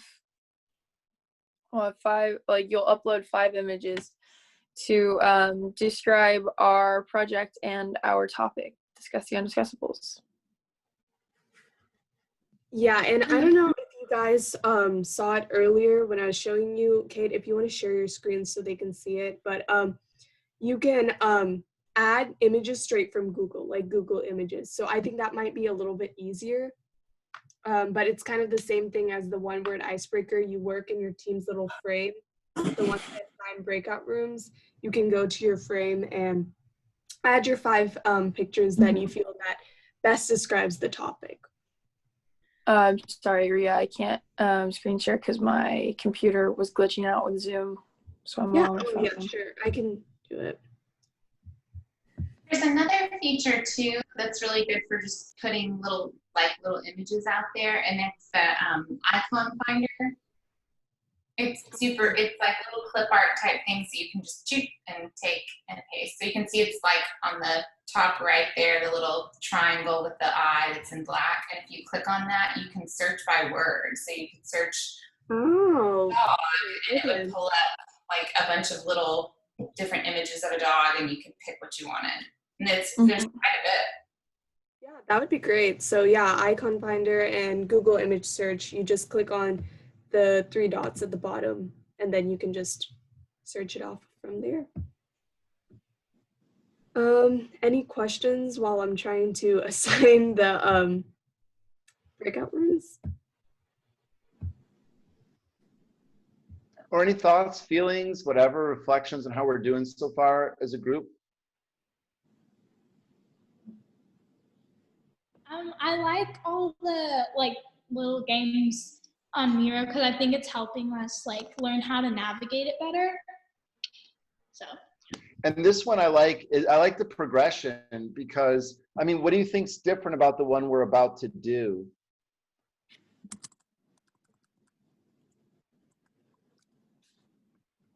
I think it's putting together kind of everything we've learned so far with the pictures and breakout rooms. To do what now? Now to move us in what direction is the conversation going? Work project. Right? It's taking what you've learned, and then also we're moving into, because in groups, your job is to really try to think deeply about how would you communicate your project to an alien culture? You know, what are you trying to say? What is it what's going on that this is an issue among our kind? So good luck talking to, and I hope they're nice, by the way, because some aliens are brain eaters, and I hope that, you know, maybe that's the first thing you could say is, don't eat my brain. No eat brain. I'm glad this is all being recorded too, by the way. There's nothing that's going to make a better highlight reel than just, you know, recordings of me forgetting that I'm being recorded. No, okay, but I'm going to cut you off to help out. And and that was actually a really great point that I thought you made, Adam. I hadn't noticed the progression of the activities. So that now we're starting to remind ourselves and to think like, okay, what was our topic again? What are we doing? What's our project? And that's going to flow really nicely into the second half of our conversation. So use this minute to like start thinking that direction. Where did we leave off? How would you describe your project, even to yourself right now, as you're reminding yourself where we left off? So. And now you have been shown what world-class vamping teamwork looks like. You have a little bit of Adam and Emily's weirdness and randomness, and then you add Adam's substance and wisdom. And together, what you have is a good vamp. And now, perfectly timed to hand it over to our co-facilitators. Yeah, so yeah, the rooms are about to open. See you guys back in 5 minutes. Just discuss the undiscussables. You can organize. I mean, yeah, you can just put your 5 pictures in there, but yeah, start thinking about our project. It was definitely strategically placed in there. So yes. See you soon. And if the aliens are after eating brains, they're going to go after the biggest ones. And the ones who came up with this activity, you better look out. Better look out.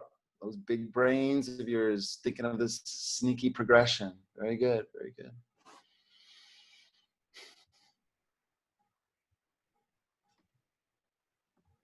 Nicely done. Good activities. Ria, are you going to a room? Yeah, I'm about to. I'm just waiting until the rest of them join the room. That way I can go in. Yeah. Is there anything you want me to do? Because it'll probably kick the host feature back to me. Yeah. Set a timer. Set a timer for 15 minutes and call people back. Yeah. But 15? What's that? Probably not 15 minutes. Probably not 15. I think about 7 minutes is what we had planned. Okay. That's better. Okay. Yeah. I'll do it. Hey, Sterling, what's up? I think, here, let me assign Sterling. Kickoff. There you go. Harry Styles is going to join our Zoom call. He's waiting in that room to hang out with you guys. So. I'm just kidding. Just in case you took me seriously. I don't know anything about him. I don't either. That's the gap for me in team culture.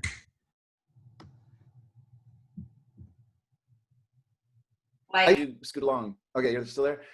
Mental note: they have to educate Emily and I. They have to, maybe an icebreaker would be each person has to bring a relevant pop culture reference that only teens would know that would help make Adam and Emily seem relevant. I'm gonna put That'd be a great activity. Yes. That'd be fun. Emily, what do you think? Do you like that? I love it because I feel very irrelevant, and I would love. You're not. You're highly relevant. And my comment about being a mom, I feel terrible now on the Netflix thing for doing that. I didn't care at all. Okay. I was making fun of myself. I'm about to join a room. Okay. I don't know what's going on with Soham, but if he joins back in, he's in team 3. So you can just send it. Yeah. Oh, there you went. Yeah. Okay, awesome. You're doing awesome, Ria, by the way. Oh, thank you. Yes, it's great. I mean, then look at what's happening in the Miro rooms. It's a blast. Yeah, it's I'll just share my great screen to real quick. see. Yeah. Well, I'll see you guys soon. See you soon. I mean, there's just this flurry of activity and this.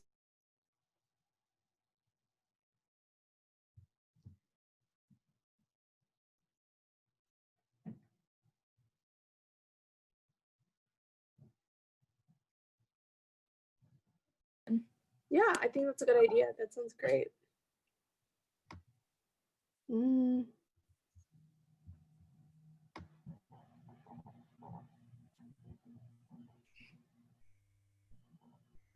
I've already put mine on the board, and mine was just a group of people talking to each other. Oh yeah. For like more like our method, I guess. Mm-hmm.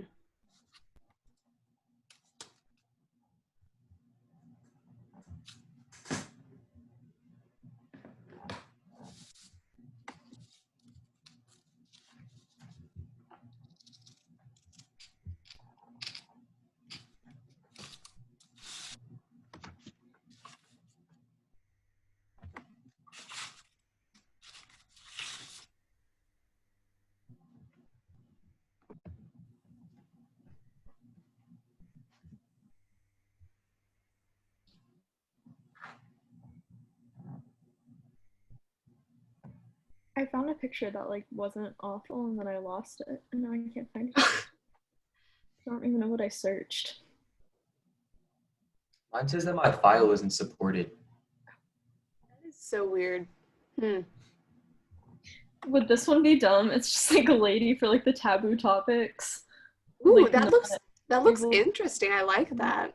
Okay. I can't think of any.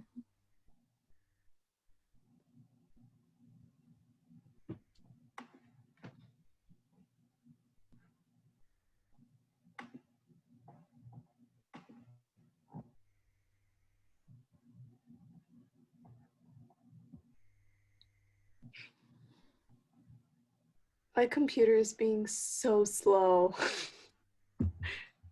Mine too, actually. Yeah, I'm so scared that I'm gonna start talking and it's just gonna like cut me off. Hmm. Hello.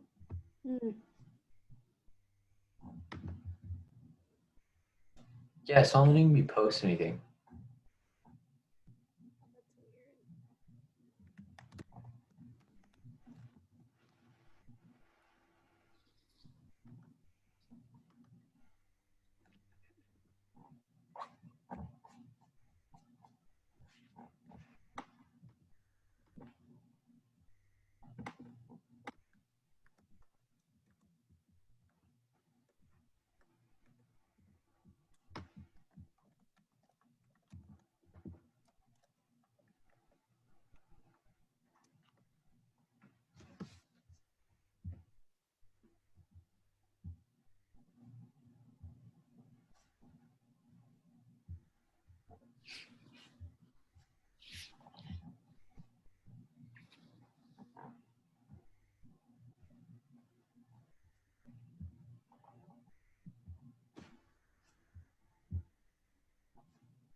Rhea, are we gonna have to go through and like describe each group, like what we put?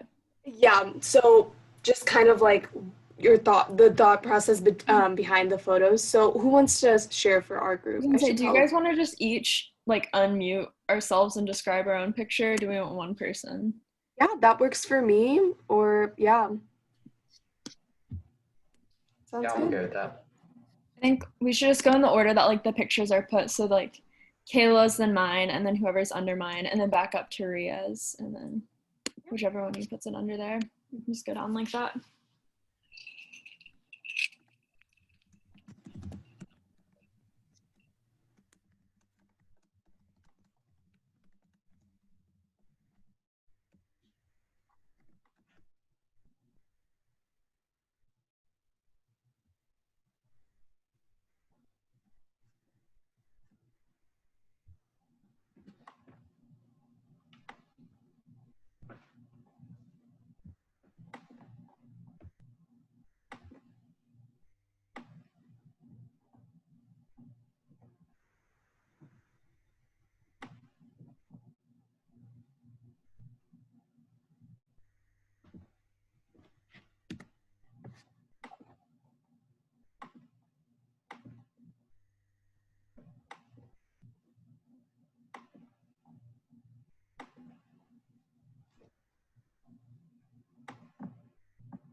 think everyone's about done, so I think I will bring everyone back to the main rooms now. It was nice working with you guys. Bye.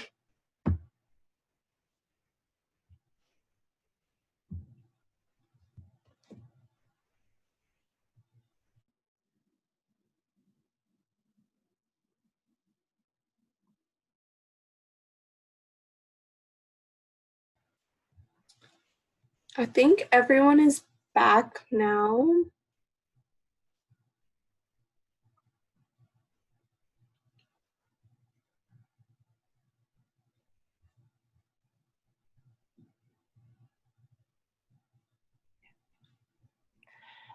So how did everybody feel about the exercise?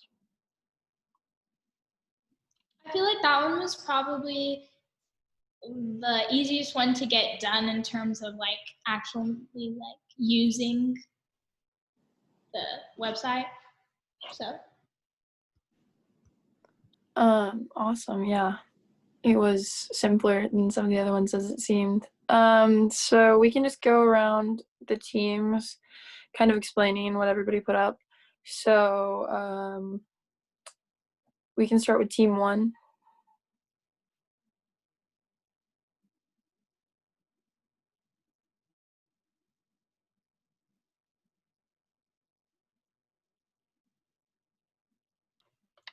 Okay, so I guess I'll go. So we basically just tried to put pictures that resembled both like what the purpose of it is, which is like the picture at the bottom to like support and help guide and clear your head, and basically just try to build like a bond. And then we also put pictures like the one at the top, like what exactly you might be feeling and what like the topics of what we'd want to talk about. The main one being stress.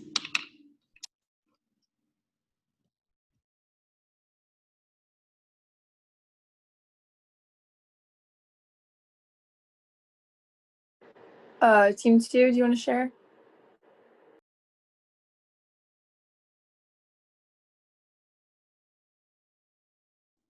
All right, so for ours, we kind of did something very similar. We started out with where our project stemmed from, which was like mental disorders, of course, and trying to find a way to alleviate those problems through speaking out what we usually kept unsaid. And then we had a couple of like our methods implemented into here, and we had like education, which is with the book. We had talking out with small groups, which is the like middle left column, and then the computer, which is what we were thinking of maybe having a more virtual platform as a method of alleviating these problems. Awesome. Team 3?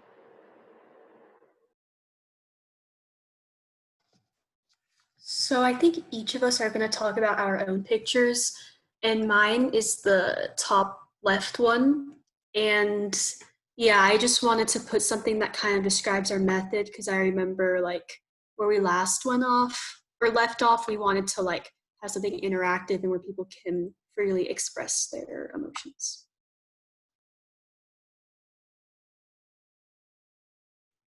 Yeah, so my photo kind of just shows like all the stuff that could be going on in someone's brain, whether it be stress, panic, anxiety. It's all up there and it's kind of like trapped. So I feel like it kind of like signifies kind of all the undiscussables that could be trapped in someone's brain. I put the picture under Kayla's, and it just kind of shows the same thing, just all the stuff like the clutter going on in her brain that we're trying to alleviate and have people start discussing. Mine's this chart kind of, and basically it's just how this guy's like basically feeling left out over, I don't know, whatever it could be, and in reality it just doesn't, like no one sees it, and then so it's kind of like an undiscussable, so that's why I put it. My picture is the chart that says anxiety and anxiety disorders, and it's showing how the two of them differ from each other, because anxiety having anxiety is a lot different from having anxiety disorders, and I feel like people should be aware of that because they try to correlate them with each other quite often. So I think that's pretty important to try and separate those two.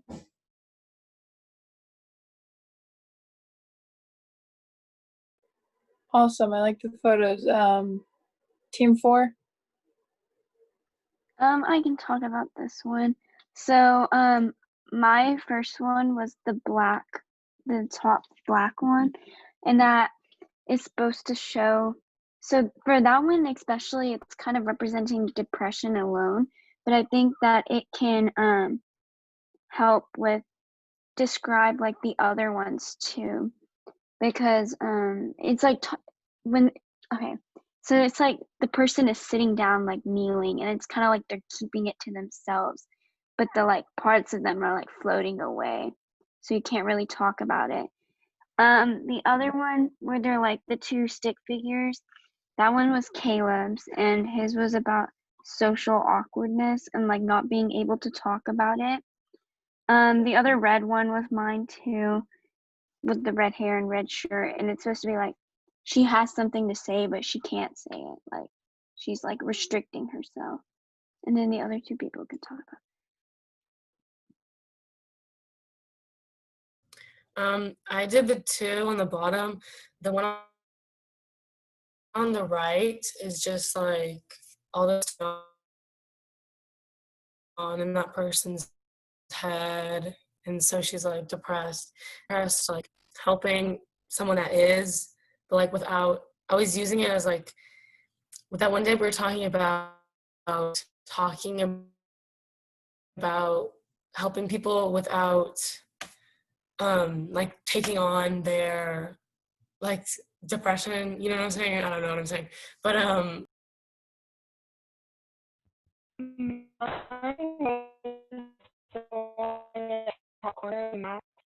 that sometimes people act like they are okay when they're not, and they don't share what's actually hurting or wrong with them, and so they don't get helping me. Time out. Hold on. Yeah, guys, that's back to back.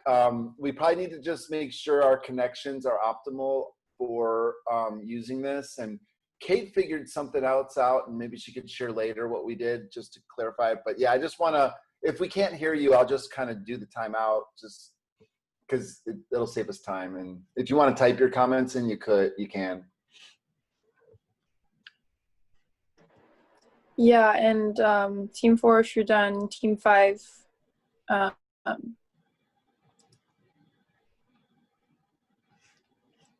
From Team 5, I know that we chose these because, like the monkey, he couldn't talk, and did I just do that? Wow.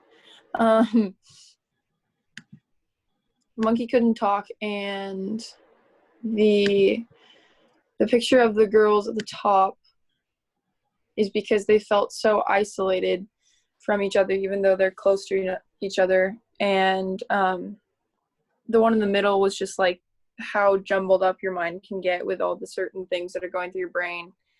And then the book, Discuss the Undiscussables, on the bottom. And then there was a group of people discussing, like as in discussing the undiscussables to productively help with that and alleviate the stress.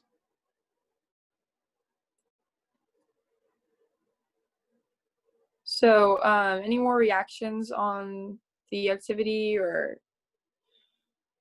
any concerns or anything?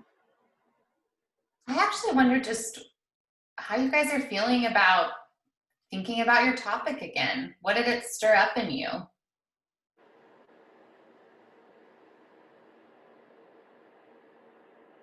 I didn't realize how much I missed YPI until I started thinking about it, and I was like, dang, like it's good to be back. I love hearing that. Awesome. What else? It's nice to like actually be thinking about our topic again. Like sometimes the last few times we have been, but it's been a while, and that was also like yeah, it wasn't as engaging, and now we're like much more engaged in doing it all together. So it's nicer to be like talking about our topic. Kind of feels like how we were in the OU classroom again, a little bit more.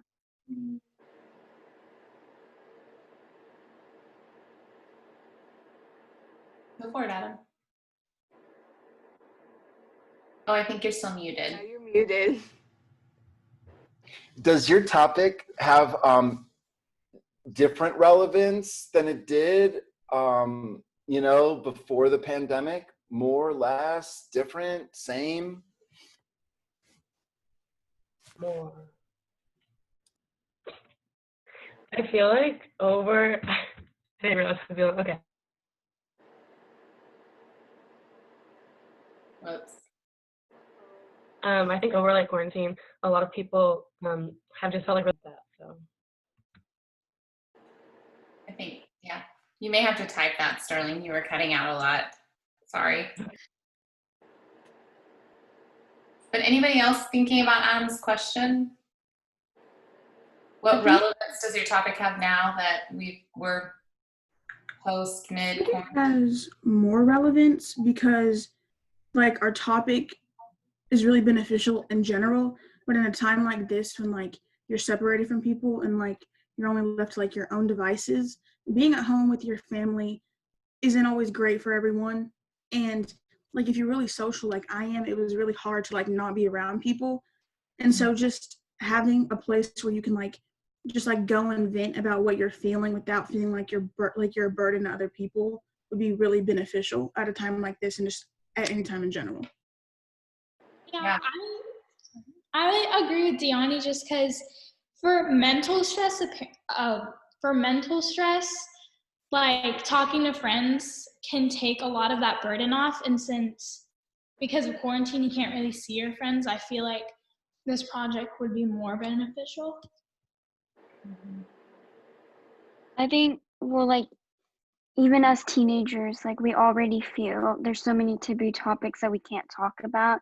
And then, especially like anxiety, depression, different mental health illnesses, when you're at home and you're isolated too, it can get worse and like exacerbated. And you can't really, like, there's no one really to talk to because you're kind of home and sometimes you don't have people you can reach out to.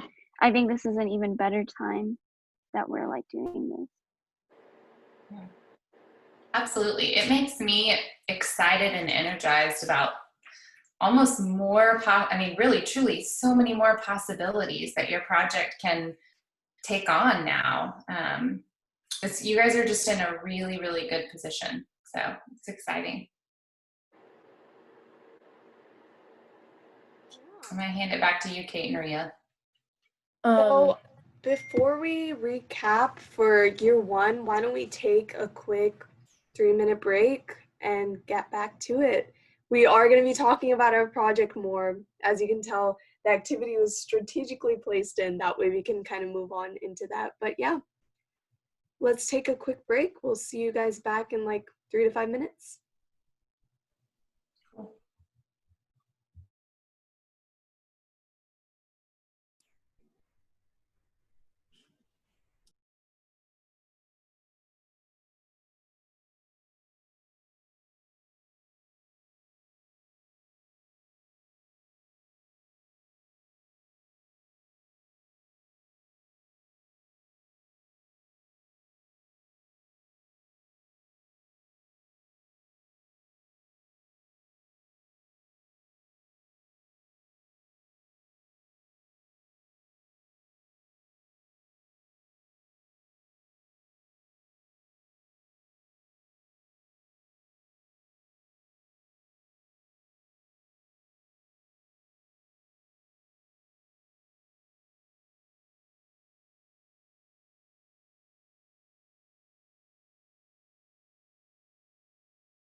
How are we doing? Is it time? Everybody coming back? Yeah, I think we can get started. I think everyone's back now. Or coming back at least. Okay, cool. Because I can't really see anyone on my phone. But so the next thing on the agenda really was to jump into recap of year one, to start off with the POM on Miro, conveniently placed there so you can see it. So our purpose statement, again, just to read it again, to hear it again, is our purpose is to alleviate the unnecessary suffering teens experience due to a lack of outlets for productively addressing topics deemed as undiscussables. So that is our purpose statement of our project and our Let it sink in for a moment. I like to hear people's reactions to it, because it's like, what is it like to hear that again after so long?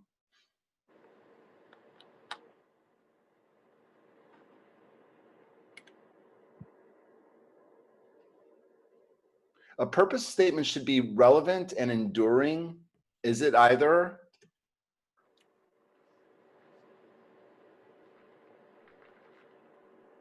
I feel like our purpose statement is really good at being straightforward and as well as kind of addressing the entire issue as a whole without needing any further explanation. Well, unless of course they don't know what undiscussable means, but in general, this statement pretty much fully encapsulates what we wanted to do, and it's very specific. So I think it works really well. Good, and I see text comments too. I like that both, where people can say some things and also comment there as well, typing if it's a quick comment. Good. Other reactions to the purpose statement?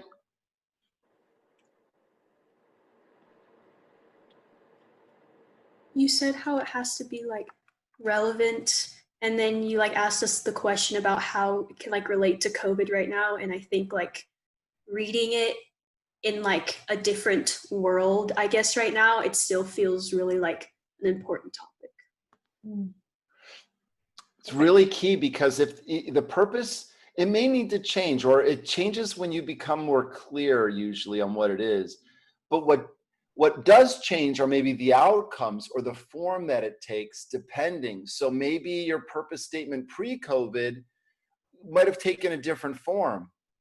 If it involved a lot of live face-to-face things, for example, just from a practical standpoint, may need to change its form. But even if you were going to talk about some issues, well, those issues may have taken a back seat to other issues now. So, but your purpose hasn't changed, but your outcomes, that's where your purpose can be reflected differently. So that's where we're going next. So be mindful of that. Just showing you how to use POM. Well, and Adam, it's making me think too of, if you all have heard this a lot, and you're going to be hearing even more of it, and you'll even see it reflected at the top of the agenda that Kate and Rhea made, that your purpose is really what answers the question, what's the focus and why does it matter? So if you think in terms of our project, what's the focus of our project? It's so clear in this statement: to alleviate unnecessary suffering. And why does it matter? Like, I mean, that's, I think, really clear too.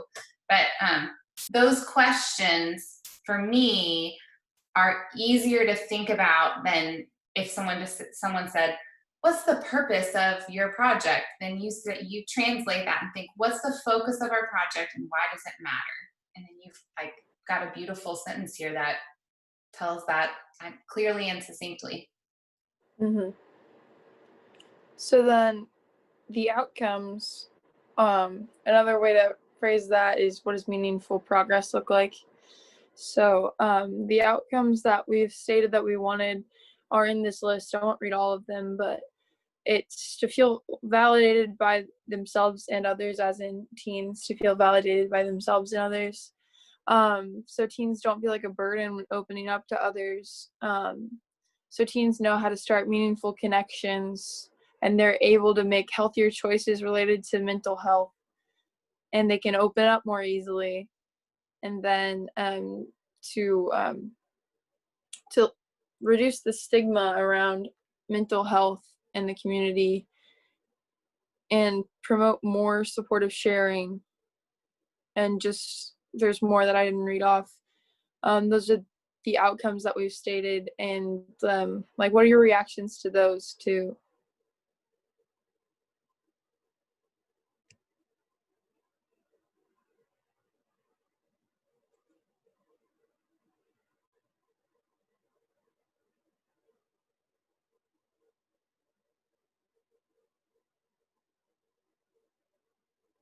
Do you guys feel like those answer the question that Kate posed at the beginning about outcomes?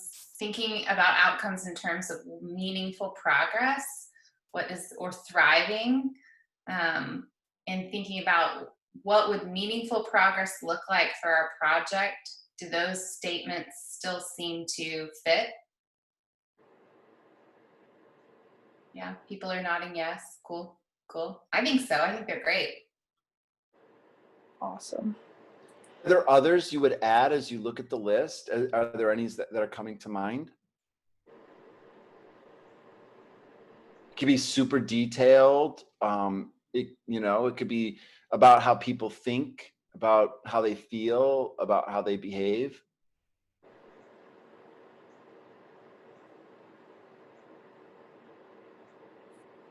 Maybe adding something like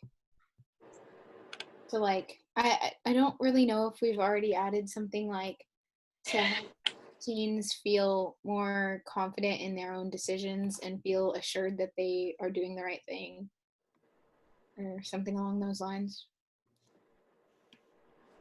I feel like maybe we should add something to where like teens are able to attach like certain emotions with like to what they feel like is going through, because I feel like when it comes to like anxiety and like depression, sometimes when I'm trying to like talk about it, they don't know how to explain it because they don't know like understand the emotions attached to it. So when they're able to label the emotions, it's easier to talk about.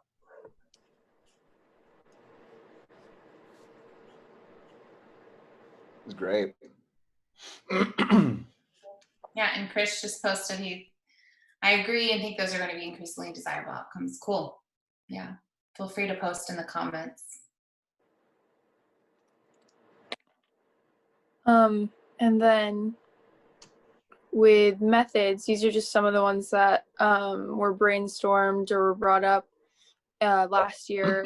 Before we go into those, I want to say something because it's really important. The relationship among these three pieces is so vital. I don't want you to miss it. When your purpose is clear, you're able to list out your outcomes.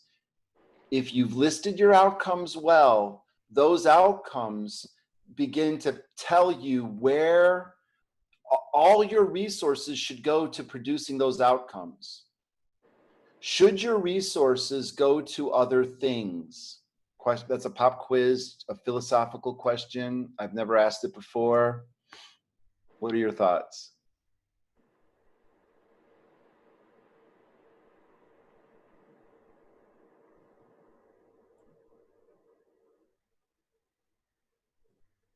Yeah, feel free to like unmute yourself and just like talk.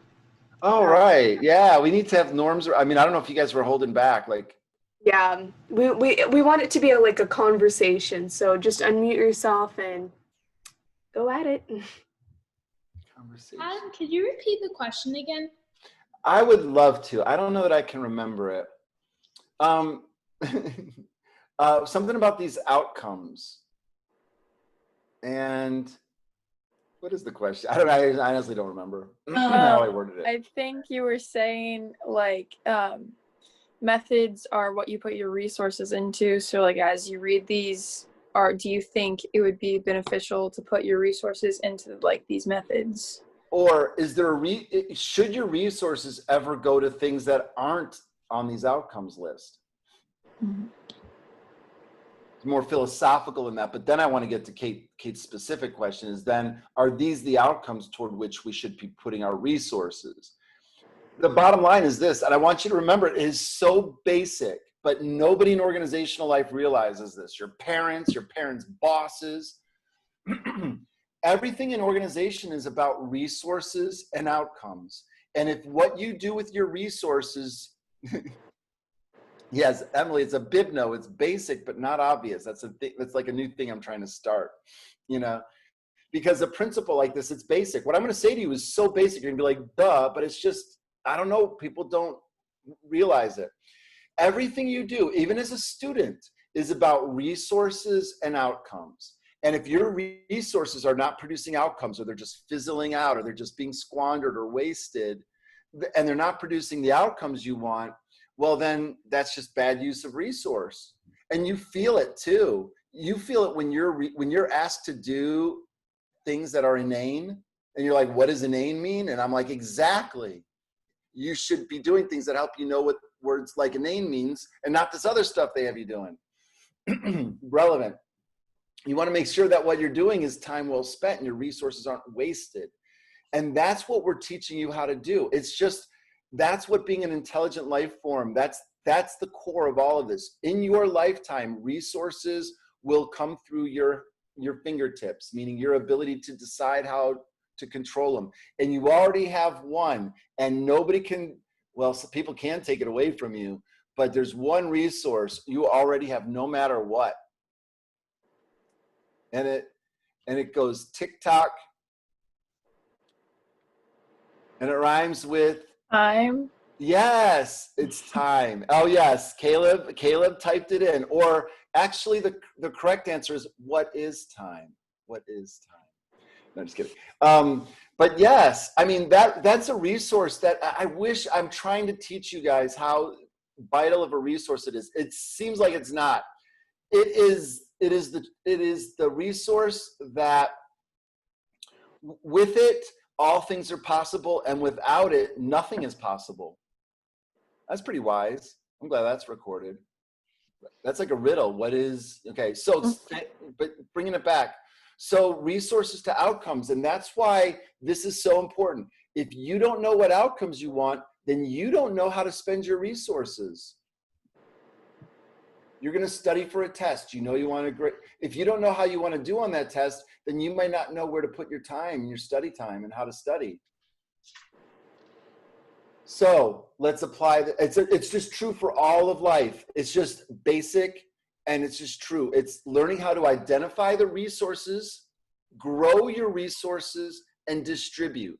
You hear? That's actually not just random. I'm saying it very clearly. If you will always be valuable if you know how to identify resources. What resources do I have?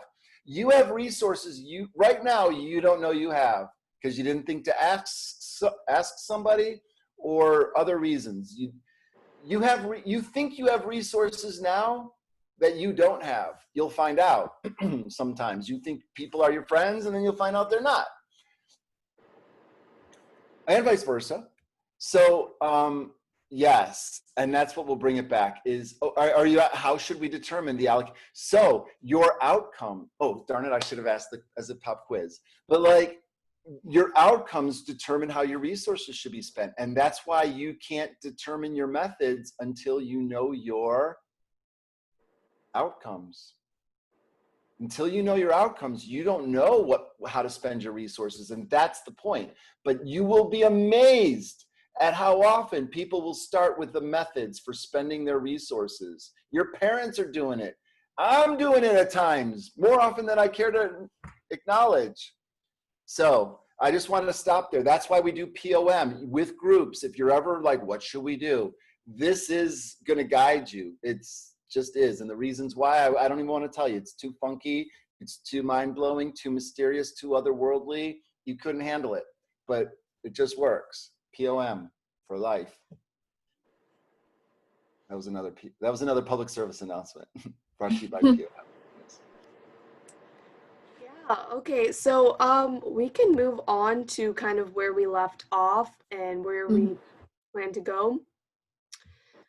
So I just kind of added a few sticky notes. Again, this is a conversation, so unmute yourself and let's talk about this. So we decided on discuss the undiscussables on being our topic. Then we evaluated several possible methods for our project.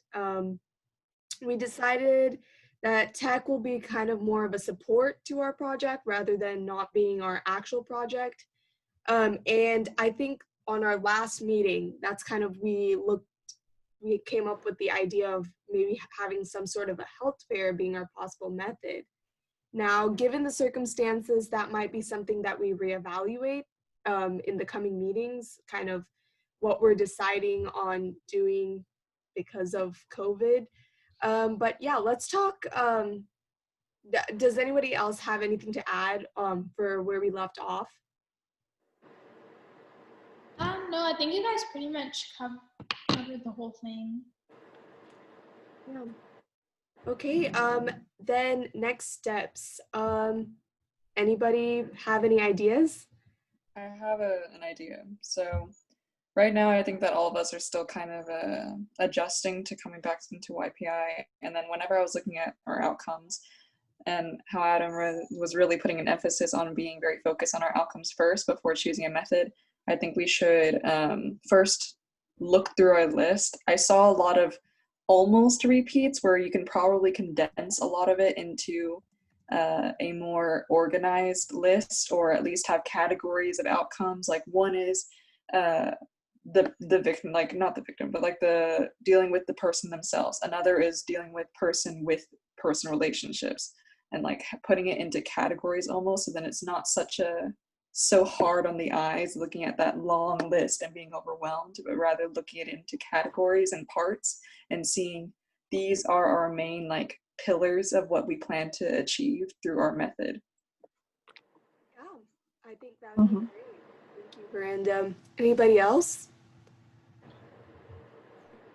I also just wanted to say that I still agree with how, like, I still don't think tech should be a main thing. And the reason why I say that is because I feel like through COVID, I think, at least I've learned that like tech is not never, I mean, like, it's just never going to be, I think, the best option to be like for the kind of topic we're doing. And like, I think we should, in my opinion, I think we should try our best to like still look for something where people can like talk face to face. Cause I just feel like from my experience, I feel like I'd much rather be talking to someone face to face than like doing something tech related.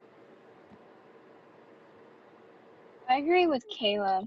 I think, but like, if this was a normal like year, I would like totally agree. But now that like this is all happening and we don't know how much longer this is gonna be, I think we should still try to like think of like the health fair and like a main and physical component. But I think we also need to think of backups. Like, what if COVID is, knock on wood, is still there? Like, what are we gonna do? Like, maybe there's still restrictions. Like it's gone, but like you can't meet that many, like that large of a crowd. Like you never know, stuff like that. Like we gotta think about stuff like that. But if there isn't, like if it's fully gone, I think that's still like what Kayla said, that would be the best in my opinion too, because there's already so many tech features that haven't really, they haven't really been as helpful. So hopefully we can still do a physical component. One of the things I feel like is really important, whether we're like if we do, since COVID happened, like try to become like more tech sided, would be like, although we don't really want to, is to like find a way that we can still make it empathetic, because I feel like in this situation you can't be talking to someone in like a chat room, because like, and like not have like that like a sense of empathy, because I feel like sometimes tone and language when it comes to tech can be misconstrued, and that's not what we're looking for, because then that can like backfire on us. And so I feel like making sure that we can convey like exactly what we want on the tech side is really important. Yeah, that's great. Anything else? I wanted to add one more thing to like what Kayla said. I totally agree, because just like in my experience in the past as well, it's a lot harder to open up to someone through I guess like meetings, like virtual meetings. It's just you don't see them there, you don't feel like their vibes, you know. You kind of can't find yourself as easy to open up to them, versus if you saw them in person, all of a sudden it just hits different, you know. But also COVID has really been a thorn in our side, and it's going to be a lot harder to find a way to work around that. I wanted to raise something too. I know it's your discussion, but I'll just throw it out there. I was thinking about like YPI and its future and all of this too, and then my ideas morphed a lot over the summer, just thinking through things. And what I think would be really valuable. Imagine going into college with a group like this, like what you guys are, and that group would stay in contact through through high school, starts in high school, but continues through the college experience to provide a sort of stable community to go through this stage of life together in a structured way that could actually lead to even like a certificate of some sort, like a leadership or you know. And I'm not trying to morph your program, like just feel free, but I think it's a way of kind of connecting the technology with the live experience, with what your program's about, which is these issues that you have to navigate at this stage of life that adults just either forgot or just think they've dealt with, which they probably haven't actually. They've just moved on, and and so you're not getting the guidance you need on these issues, and that's why they're undiscussable and they're not talked about. And I don't know, I think like having a group like this through that experience, it's not a gap year, although it has certain qualities of it in the skill building sense, but it's more than a gap. It's not about a gap, it's about closing the gap, and it's about closing the social gap and closing the developmental gap, which is what school's meant to do. It's supposed to help you all with these issues that nobody's talking with you all about. It's just weird, and you're being left behind, and that's weird to me. And so I think a group like this, anyway, I'll stop there. I'm editorializing beyond what I needed. Anyway. Any other suggestions on where to next?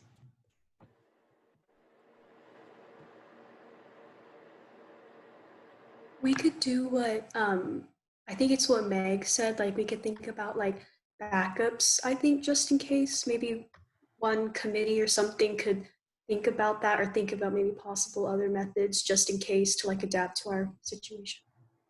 Yeah, sounds great. And we'll be addressing all these next steps in the coming meetings. Any thoughts, reactions?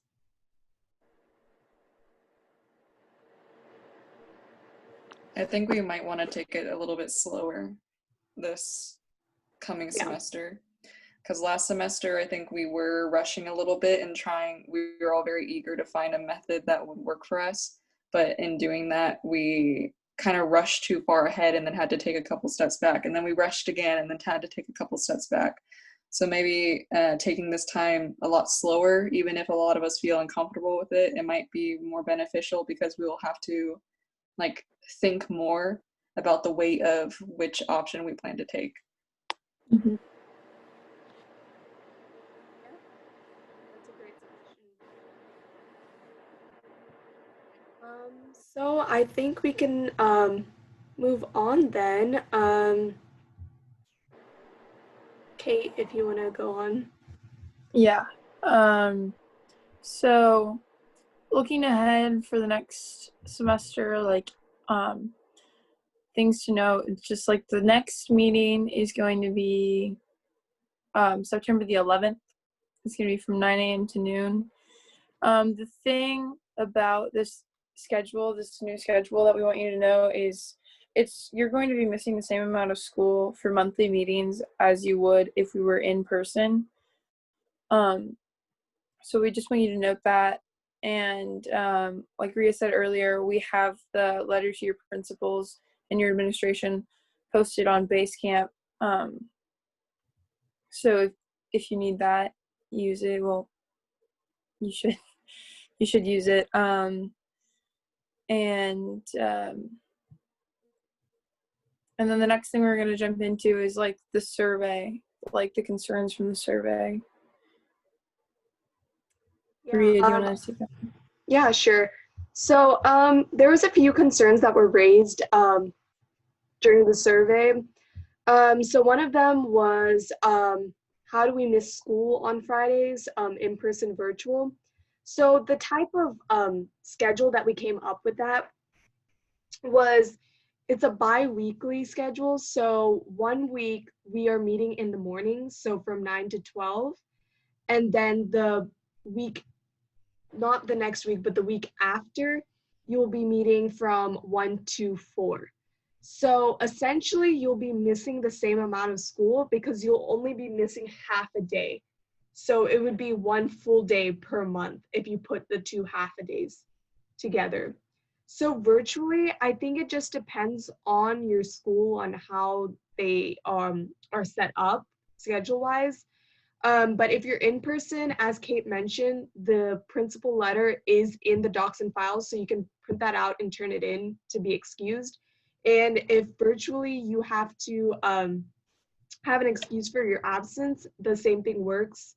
You can print it out or like send it to your counselor or principal, whatever you have to do to get excused. But yeah, that is there. When it comes to missing too much school, you are missing the same amount of school.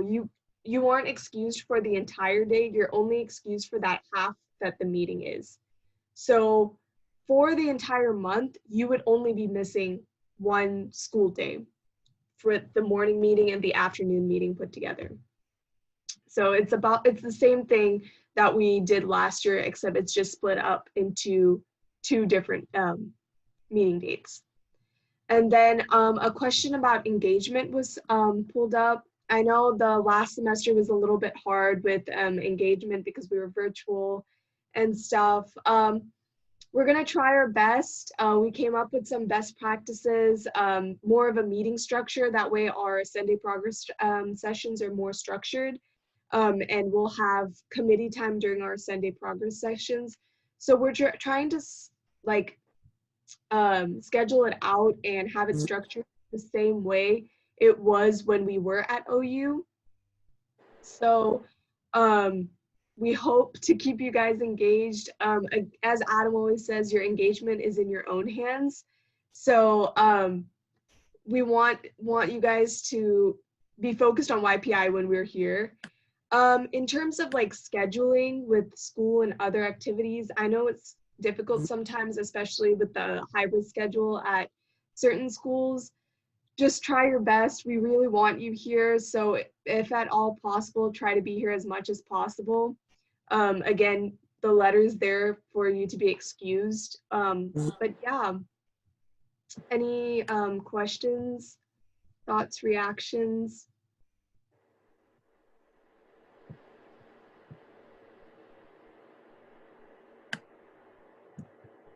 Okay, sounds good.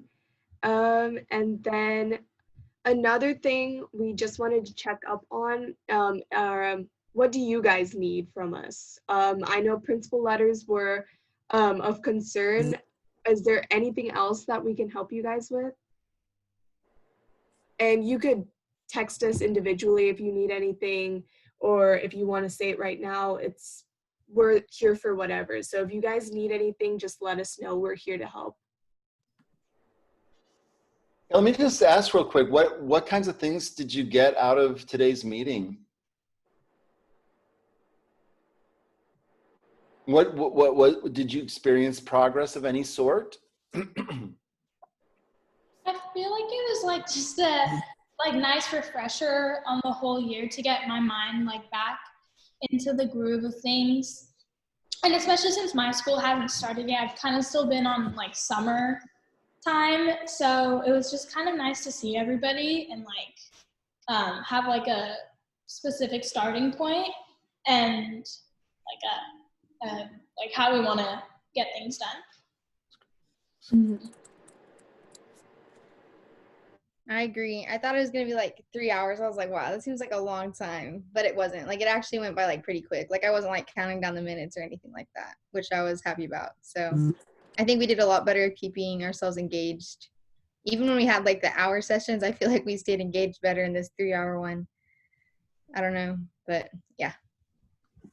Yeah, I feel like this was really like the progress we made was like progress to getting back into it. Like it obviously like we didn't decide on anything, but like it's our first meeting back. So like it was helpful for like getting into the swing of things and getting used to having co-facilitators is also like, it's just nice to just feel the difference and like feel like we're in year 2 now. It's so huge, guys. You just had your first meeting where Emily and I are just sitting here doinking around, texting each other and making fun of you all and talking about, no, I'm just kidding. We're not doing that. But, you know, we're just sitting back. Emily, how much planning did you put into this meeting? Well, I didn't make the agenda at all. I didn't really, Adam and I were just sort of like on calls with Kate and Rhea, but yeah, they did all the work. So, and what they were doing is they were trying to design this. They were like, what can we do to make sure this is as fun for everybody, that it's not boring? I mean, honestly, the big concern, just so you know, we all know that you guys are being asked to be online and learn in a new way. And we want to make it better, not worse. So everything they did today was meant, it may not, you know, like give them feedback if it didn't work, but everything they did was meant to make it easy, because we kept talking about what the word facilitate means, to make easy, to make it easier for you to engage and have fun and participate. So if it didn't work, if what they did today did not work, I want you to really reflect on this. Not what did they do wrong, but do you want to be here? Because if what we did today just didn't work for you, and it's okay. Don't feel like you have to do this. You don't need another have to in your life, right? Isn't that one of the lessons? So like, be here because you want to be here. And if you feel at all like you have to be here, that's a sign that maybe we should talk about it. And it's not like a trouble thing. It's not. It's finding the ideal environment fit and helping you do it, because it's stressful to do something you don't want to do. It produces anxiety to do things you don't want to do. And I don't want those aliens to think we're abusing you if you're being stressed out, like in your photos, and confused in your photos, because they'll eat my brain. They will. No offense to them, all respect. But you guys, you don't have to be here. Want to be here, because we're going to do some cool stuff, and it only is going to work if everybody wants to be here. So, okay, that was my final PSA for today. Thank you. Yeah, we can do plus delta real quick. So pluses, I know Kate added a few already. and I want to say real quick, if you'll look on the agenda, a way that we're framing plus delta this year is what moved us toward progress and what hindered progress. So we know there's not feedback about food because there is no food, but I want you to just having that progression mindset and thinking, what did we do today that moved toward progress? I already see that, like Krish wrote, like Miro, it's an effective way to stay organized. That is a beautiful example of a plus for this meeting. So yes, and on top of that, there is plus deltas on Miro, so like feel free to add to that, please, because we want to know what helps and what hinders progress. Yeah, if anyone wants to like unmute and say a few, and then we can move on to deltas. I agree with. Sorry. You go, Rhea. Oh, okay. So I think a plus was just the way the Miro like games were set up. So like, I don't know, I just thought it was super cool how it got us like to figure out how to work it and then led us directly into our project. So we really didn't take any breaks. It was just kind of like, it like just flowed, I guess. I agree with them about Miro. It's a lot nicer than just seeing someone's like share their screen, because you can also add stuff to it, and it's really a nice way to interact. Like I feel like this meeting has been much more engaging and interactive with everyone than our other Zoom meetings, and so it was a lot easier to stay focused.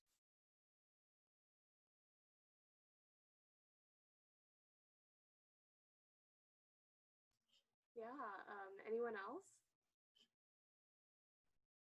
Is it true, guys? Did this hold your attention more than like what you're normally used to with online classes and stuff? Just, if it's not true, don't say yes. If it's true.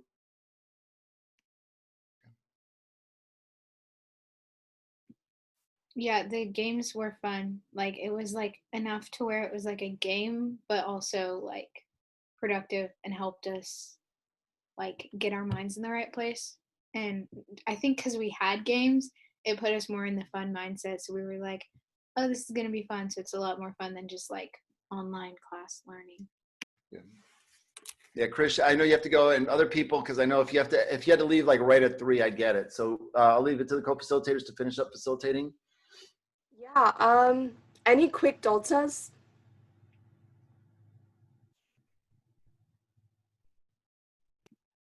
This is kind of obvious, but there was a learning curve with Miro. I mean, but now we're over that. So, but we were all a little confused at first, which made things not run as smooth. But there's always going to be a learning curve with new things. So. And we'll definitely learn it as we go. It does get easier, I promise. Anything else? Yeah, I agree. Yeah. Try to be in a place where there's the best. I know it's not easy sometimes with internet connection and stuff, but let us know if we can do anything for you. Yeah, lagging audio is definitely a delta, yeah.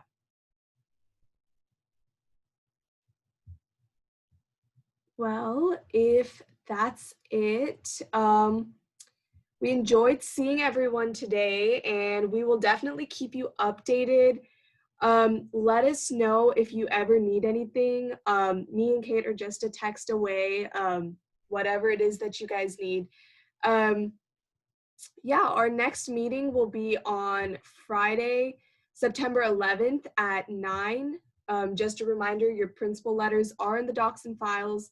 And if you ever can't make it to a meeting, just text me or Kate or Emily or Adam and fill out a absence request form. And yeah, that's about it. So thank you We're guys for skipping coming. next Sunday, right? For Labor Day, Yes, we're we don't. skipping Yeah, next we don't Sunday. have a meeting next Sunday. Making sure. Yeah, and then again, yeah, the schedule is in the docs and files, and all the dates are in Basecamp. Make sure to check Basecamp regularly. All our information are there. So yeah, it was great seeing you guys. Good job, Ria and Kate. Bye. Bye. Thank you. Bye, guys.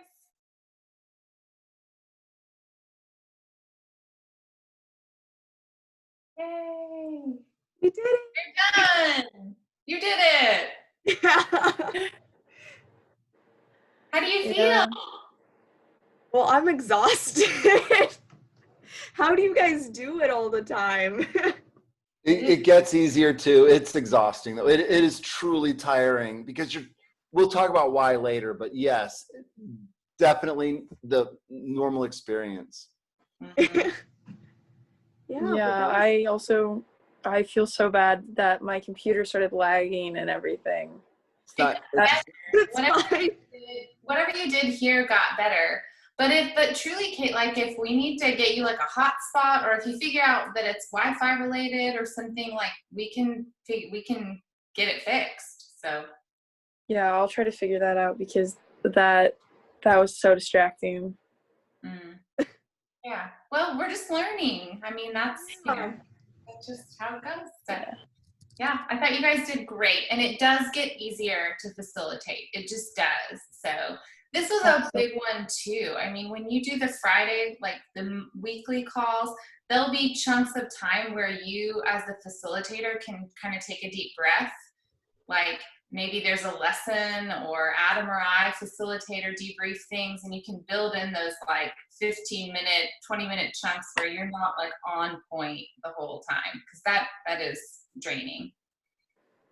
So cool. And one of the things I just need you to see if you recognize the power of structuring participation.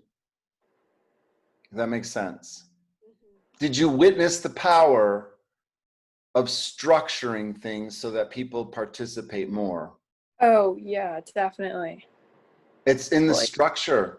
It wasn't as charming and as delightful as both of you are. It wasn't your personalities. It wasn't. I mean, your personalities helped. Absolutely helped. But your personalities would not have carried the day if you didn't have the structure that you did. Yeah.